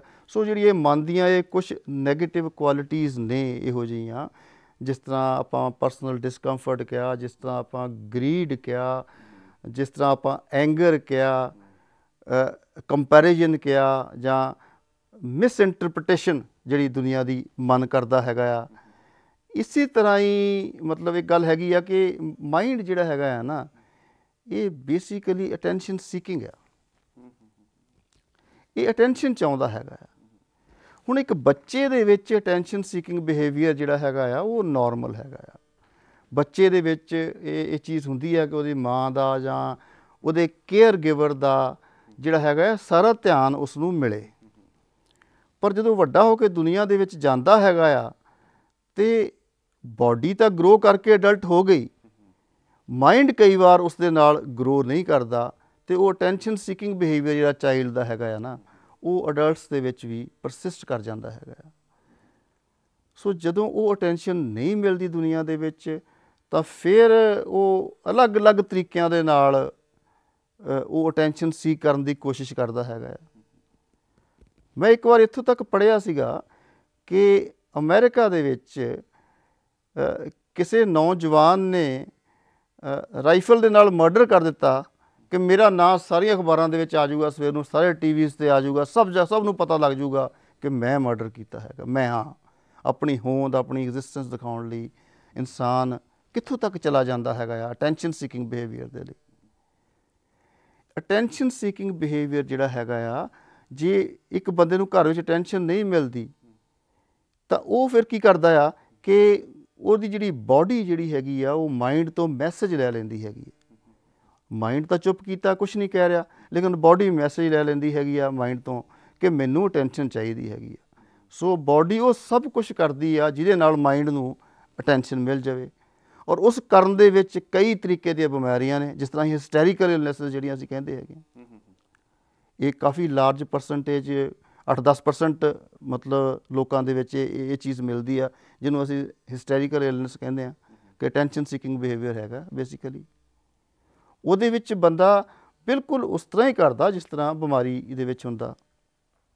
ਮੈਂ ਤੁਹਾਨੂੰ ਐਗਜ਼ਾਮਪਲ ਦਿੰਦਾ ਕਿ ਜਿਸ ਤਰ੍ਹਾਂ ਐਪੀਲੈਪਸੀ ਦੇ ਵਿੱਚ ਹੁੰਦਾ, ਦੌਰਾ ਪੈਂਦਾ ਬੰਦੇ ਨੂੰ। ਸੋ ਕਈ ਕੇਸ ਇਹੋ ਜਿਹੇ ਆਉਂਦੇ ਨੇ ਜਿਨ੍ਹਾਂ ਦੇ ਵਿੱਚ ਐਕਚੁਅਲੀ ਕੁਛ ਵੀ ਨਹੀਂ ਹੁੰਦਾ, ਲੇਕਿਨ ਉਹ ਬਾਡੀ ਜਿਹੜੀ ਹੈਗੀ ਹੈ ਬਿਲਕੁਲ ਉਸ ਤਰ੍ਹਾਂ ਰਿਸਪੌਂਡ ਕਰਦੀ ਹੈ ਜਿੱਦਾਂ ਇੱਕ ਫਿੱਟ ਪੈ ਰਿਹਾ, ਇੱਕ ਦੌਰਾ ਪੈ ਰਿਹਾ, ਇੱਕ ਐਪੀਲੈਪਟਿਕ ਅਟੈਕ ਹੋ ਰਿਹਾ ਹੈਗਾ, ਔਰ ਉਸ ਦੇ ਟੈਸਟ ਸ਼ੁਰੂ ਹੋ ਜਾਂਦੇ ਆ ਸਾਰੇ ਬੰਦੇ ਦੇ। ਸੋ ਇਹ ਅਟੈਂਸ਼ਨ ਸੀਕਿੰਗ ਬਿਹੇਵੀਅਰ ਇੱਕ ਬਿਮਾਰੀ ਬਣ ਸਕਦਾ ਆ, ਇੱਕ ਕ੍ਰਾਈਮ ਕ੍ਰੀਏਟਿੰਗ ਚੀਜ਼ ਬਣ ਸਕਦਾ ਹੈਗਾ ਆ, ਮਤਲਬ ਕੁਛ ਵੀ ਹੋ ਸਕਦਾ ਹੈ ਇਹਦੇ ਨਾਲ ਬੰਦੇ ਦੇ ਵਿੱਚ, ਪਰ ਉਹਦੇ he has to seek attention. ਮਤਲਬ ਇੱਕ ਵਾਰੀ ਮੈਨੂੰ ਯਾਦ ਹੈ ਕਿ ਅਸੀਂ ਕਿਤੇ ਹੌਸਪੀਟਲ ਸੀਗੇ ਅਤੇ ਸਾਡੇ ਨਾਲ ਦੇ ਰੂਮ ਦੇ ਵਿੱਚ ਇੱਕ ਲੇਡੀ ਸੀ ਅਤੇ ਉਹ ਕੋਈ ਪ੍ਰੋਬਲਮ ਸੀ, ਸਾਨੂੰ ਜ਼ਿਆਦਾ ਤਾਂ ਪਤਾ ਨਹੀਂ ਸੀ। ਪਤਾ ਇਹ ਲੱਗਿਆ ਕਿ ਡਾਕਟਰ ਨੇ ਸਾਰਿਆਂ ਨੂੰ, ਉਹਦੇ ਫੈਮਿਲੀ ਮੈਂਬਰਸ ਨੂੰ ਕਮਰੇ 'ਚੋਂ ਬਾਹਰ ਕੱਢ ਦਿੱਤਾ ਅਤੇ ਉਹਨੂੰ 2-4 ਲਾਈਆਂ ਡਾਕਟਰ ਨੇ, ਅਤੇ ਨਾਲੇ ਉਹਨੂੰ ਝਿੜਕਿਆ ਕਿ ਦੇਖ ਲਾ ਜੇ ਹੁਣ ਤੂੰ ਆਪਣੀ ਲਾਈਨ 'ਤੇ ਆ ਜਾ, ਮੈਨੂੰ ਪਤਾ ਹੈ ਕਿ ਤੈਨੂੰ ਕੁਛ ਨਹੀਂ ਹੈਗਾ, ਪਰ ਤੂੰ ਸਾਰੇ ਟੱਬਰ ਨੂੰ ਪਰੇਸ਼ਾਨ ਕਰਕੇ ਰੱਖਿਆ ਹੋਇਆ ਕਿ ਮੇਰੇ ਸਾਰੀਆਂ ਰਿਪੋਰਟਾਂ ਜਿਹੜੀਆਂ ਓਕੇ ਨੇ, ਮੈਨੂੰ ਇਹ ਵੀ ਪਤਾ ਕਿ ਤੂੰ ਜੋ ਵੀ ਕਰ ਰਹੀ ਹੈ ਇਹ ਜਾਣ-ਬੁੱਝ ਕੇ ਕਰ ਰਹੀ ਹੈ। ਸੋ ਇਹ ਗੱਲ ਬਾਅਦ 'ਚ ਸਾਹਮਣੇ ਆਈ, ਪਰ ਮੇਰਾ ਮਤਲਬ ਇਹ ਵੀ ਅਟੈਂਸ਼ਨ ਸੀਕਿੰਗ ਦਾ ਹੀ ਇੱਕ ਇੱਦਾਂ ਦੀਆਂ ਬੰਦਾ ਹਰਕਤਾਂ ਕਰਦਾ ਜਾਂ ਲੋਕ ਕਰਦੇ ਨੇ। ਇਹ ਇੱਕ ਕਰੂੜ ਜਿਹਾ ਤਰੀਕਾ ਸੀ ਪ੍ਰੋਬਲਮ ਨੂੰ ਹੱਲ ਕਰਨ ਦਾ। ਇਹਦੇ ਹੋਰ ਮੈਥਡਸ ਵੀ ਹੋ ਸਕਦੇ ਨਹੀਂ, ਉਹ ਜੇ ਕੋਈ ਸਾਈਕੈਟਰਿਸਟ ਹੁੰਦਾ ਹੋ ਸਕਦਾ ਹੋਰ ਢੰਗ ਨਾਲ ਕਰਦਾ, ਹੋਰ ਤਰੀਕੇ ਨਾਲ ਕਰਦਾ। ਲੇਕਿਨ ਇਸ ਚੀਜ਼ ਦੀ ਰੂਟ ਕਾਜ਼ ਨੂੰ ਸਮਝਣਾ ਜਿਹੜਾ ਹੈਗਾ ਨਾ, ਸਭ ਤੋਂ ਪਹਿਲਾਂ ਅਸੀਂ ਕੀ ਕਹਿੰਦੇ ਹਾਂ, ਮਤਲਬ ਸਾਈਕੈਟਰਿਸਟ ਕੀ ਕਹੂਗਾ ਕਿ ਜਦੋਂ ਇਹ ਬਿਮਾਰ ਹੁੰਦੀ ਆ, ਜਦੋਂ ਇਹਨੂੰ ਫਿੱਟ ਪੈਂਦਾ, ਜਦੋਂ ਇਹਨੂੰ ਅਟੈਕ ਹੁੰਦਾ, ਉਹਦੇ ਲਾਗੇ ਨਾ ਆਓ, ਡੋਂਟ ਗਿਵ ਅਟੈਂਸ਼ਨ। ਉਹਦੀ ਇਲਨੈਸ ਨੂੰ ਟੈਨਸ਼ਨ ਦੇਣੀ ਬੰਦ ਕਰ ਦਿਓ। ਜਦੋਂ ਆਪਾਂ ਉਹਦੀ ਇਲਨੈਸ ਨੂੰ ਟੈਨਸ਼ਨ ਦੇਣੀ ਬੰਦ ਕਰ ਦਿੰਦੇ ਹਾਂ ਤਾਂ ਮਾਈਂਡ ਇਹ ਸਿਗਨਲ ਲੈ ਲੈਂਦਾ ਕਿ ਇਹ ਤਰੀਕਾ ਜਿਹੜਾ ਅਟੈਂਸ਼ਨ ਸੀਕਿੰਗ ਦਾ ਮੇਰਾ ਜਿਹੜਾ ਹੈਗਾ ਨਾ, ਇਹ ਠੀਕ ਨਹੀਂ ਹੈਗਾ, ਅਤੇ ਬਿਮਾਰੀ ਜਿਹੜੀ ਹੈਗੀ ਆ ਉਹ ਠੀਕ ਹੋਣ ਲੱਗ ਪੈਂਦੀ ਹੈਗੀ ਆ। ਹਾਂ, ਜੇ ਉਹਦੇ ਨਾਲ ਹੋਰ ਅਟੈਂਸ਼ਨ ਮਿਲੇ, ਹੋਰ ਸਿੰਪਥੀ ਮਿਲੇ, ਘਰ ਦੇ ਹੋਰ ਮਗਰ ਫਿਰਨ ਤੁਹਾਡੇ, ਤੁਹਾਨੂੰ ਦਵਾਈਆਂ, ਤੁਹਾਨੂੰ ਇਹ ਉਹ, ਮਤਲਬ ਹਰ ਤਰੀਕੇ ਨਾਲ ਤੁਹਾਡੀ ਕੇਅਰ ਵੱਧ ਜਾਵੇ, ਫਿਰ ਇਹ ਲੱਗਦਾ ਹੈ ਕਿ ਮੈਂ ਜਿਹੜੀ ਇਹ ਬਿਮਾਰੀ ਬਣੀ ਹੋਈ ਹੈ ਮੇਰੇ ਵਿੱਚ, ਇਹ ਮੇਰੇ ਫਾਇਦੇ ਦੇ ਵਿੱਚ ਜਾ ਰਹੀ ਹੈਗੀ ਆ, ਮੈਨੂੰ ਟੈਨਸ਼ਨ ਮਿਲ ਰਹੀ ਹੈਗੀ ਆ। Root cause attention seeking behaviour mind ਦਾ ਹੈਗਾ। ਸਮਝਣ ਦੀ ਲੋੜ ਇਹ ਆ ਕਿ ਮਨ ਕਈ ਤਰੀਕਿਆਂ ਦੇ ਨਾਲ ਸਾਨੂੰ ਪਰੇਸ਼ਾਨ ਕਰਦਾ ਆ, ਕਈ ਤਰੀਕਿਆਂ ਦੇ ਨਾਲ ਸਾਨੂੰ ਤੰਗ ਕਰਦਾ ਹੈਗਾ ਆ, ਕਈ ਤਰੀਕਿਆਂ ਦੇ ਨਾਲ ਸਾਨੂੰ ਇਹ ਮਿਸਲੀਡ ਕਰਦਾ ਹੈਗਾ ਆ ਮਨ। ਔਰ ਇਸ ਚੀਜ਼ ਨੂੰ ਸਮਝਣਾ ਪਊਗਾ ਕਿ ਆਪਾਂ ਕਿਸ ਤਰ੍ਹਾਂ ਇਸ ਮਕੜੀ ਦੇ ਜਾਲ ਵਿੱਚ, ਜਿਹਦੇ ਵਿੱਚ ਫਸ ਚੁੱਕੇ ਹਾਂ ਹੁਣ ਅਸੀਂ, ਇਹਦੇ ਵਿੱਚੋਂ ਨਿਕਲਣਾ ਕਿਸ ਤਰ੍ਹਾਂ ਹੈਗਾ ਆ। ਹੁਣ ਇਹਦੇ 'ਚੋਂ ਨਿਕਲਣ ਦੇ ਰਸਤੇ ਦੀ ਗੱਲ ਜਿਹੜੀ ਆ ਹੁਣ ਉੱਥੇ ਆ ਜਾਂਦੀ ਹੈ, ਪਰ ਰਸਤੇ ਵੱਲ ਜਾਣ ਤੋਂ ਪਹਿਲਾਂ ਮੇਰੇ ਖਿਆਲ ਸਾਨੂੰ ਹੁਣ ਇੱਥੇ, ਕਿਉਂਕਿ ਸਮਾਂ, ਅੱਜ ਦਾ ਸਮਾਂ ਸਾਨੂੰ ਇਜਾਜ਼ਤ ਨਹੀਂ ਦੇ ਰਿਹਾ, ਸੋ ਇਸ ਰਸਤੇ 'ਚੋਂ ਨਿਕਲਣ ਦੇ ਵਾਸਤੇ ਅਸੀਂ ਦੁਬਾਰਾ ਇਸ ਵਿਚਾਰ ਨੂੰ ਅੱਗੇ ਤੋਰਾਂਗੇ। ਅਤੇ ਕੱਲ੍ਹ ਇਸ ਦਾ ਅਗਲਾ ਹਿੱਸਾ ਜੋ ਹੈ ਕਿ ਇਹ ਜਿਹੜੀਆਂ ਸਾਰੀਆਂ ਪਰੇਸ਼ਾਨੀਆਂ, ਖਾਸ ਤੌਰ 'ਤੇ ਅਸੀਂ ਉਹਨੂੰ ਬੜੇ ਪ੍ਰੈਕਟੀਕਲ ਅੱਜ ਦੇ ਲਹਿਜੇ ਦੇ ਵਿੱਚ ਜੋ ਕੁਝ ਸਾਡੇ ਆਲੇ ਦੁਆਲੇ ਹੋ ਰਿਹਾ ਉਸ ਦੇ ਅਕੋਰਡਿੰਗ ਸਾਰਾ ਕੁਛ ਵਿਚਾਰ ਕੇ ਅਤੇ ਉਸ ਨਜ਼ਰੀਏ ਤੋਂ ਵਿਚਾਰ ਰਹੇ, ਅਤੇ ਹੱਲ ਵੀ ਕੁਝ ਦੇਖਾਂਗੇ ਕਿ ਗੁਰਬਾਣੀ ਦੇ ਚਾਨਣ ਵਿੱਚ ਅਤੇ ਸਾਨੂੰ ਗੁਰੂ ਸਾਹਿਬ ਜਾਂ ਸਪਿਰਿਚੁਅਲਿਟੀ ਦੇ ਜ਼ਰੀਏ ਗੁਰਬਾਣੀ ਸਾਨੂੰ ਕੀ ਸਮਝਾਉਂਦੀ ਹੈ। ਸੋ ਡਾਕਟਰ ਸਾਹਿਬ, ਤੁਸੀਂ ਬੜਾ ਸਾਡੇ ਨਾਲ ਗੁਰੂ ਦੀਆਂ ਅੱਛੀਆਂ ਵਿਚਾਰਾਂ ਸਾਂਝੀਆਂ ਕੀਤੀਆਂ ਨੇ। ਅਜੇ ਤਾਂ ਵੈਸੇ ਇੱਕ ਪੱਖ ਹੀ ਮੈਂ ਸਮਝਦਾ ਇਸ ਚੈਪਟਰ ਦਾ ਹੋਇਆ, ਅਜੇ ਤਾਂ ਜ਼ਿਆਦਾ ਪ੍ਰੋਬਲਮ ਨੂੰ ਡਿਸਕਸ ਕੀਤਾ ਕਿ ਮੁਸ਼ਕਿਲਾਂ ਕੀ ਨੇ, ਇਹ ਇਨਸਾਨ ਕਰਦਾ ਕੀ ਪਿਆ। ਅਤੇ ਹੁਣ ਵੇਲਾ ਹੋ ਗਿਆ ਆਪ ਜੀ ਤੋਂ ਵਿਦਾ ਲੈਣ ਦਾ, ਅਤੇ ਡਾਕਟਰ ਸਾਹਿਬ ਤੁਹਾਡਾ ਬਹੁਤ ਬਹੁਤ ਧੰਨਵਾਦ, ਤੁਸੀਂ ਅਮੂਲੀਆਂ ਵਿਚਾਰਾਂ ਸਾਂਝੀਆਂ ਕੀਤੀਆਂ ਸਾਡੇ ਨਾਲ।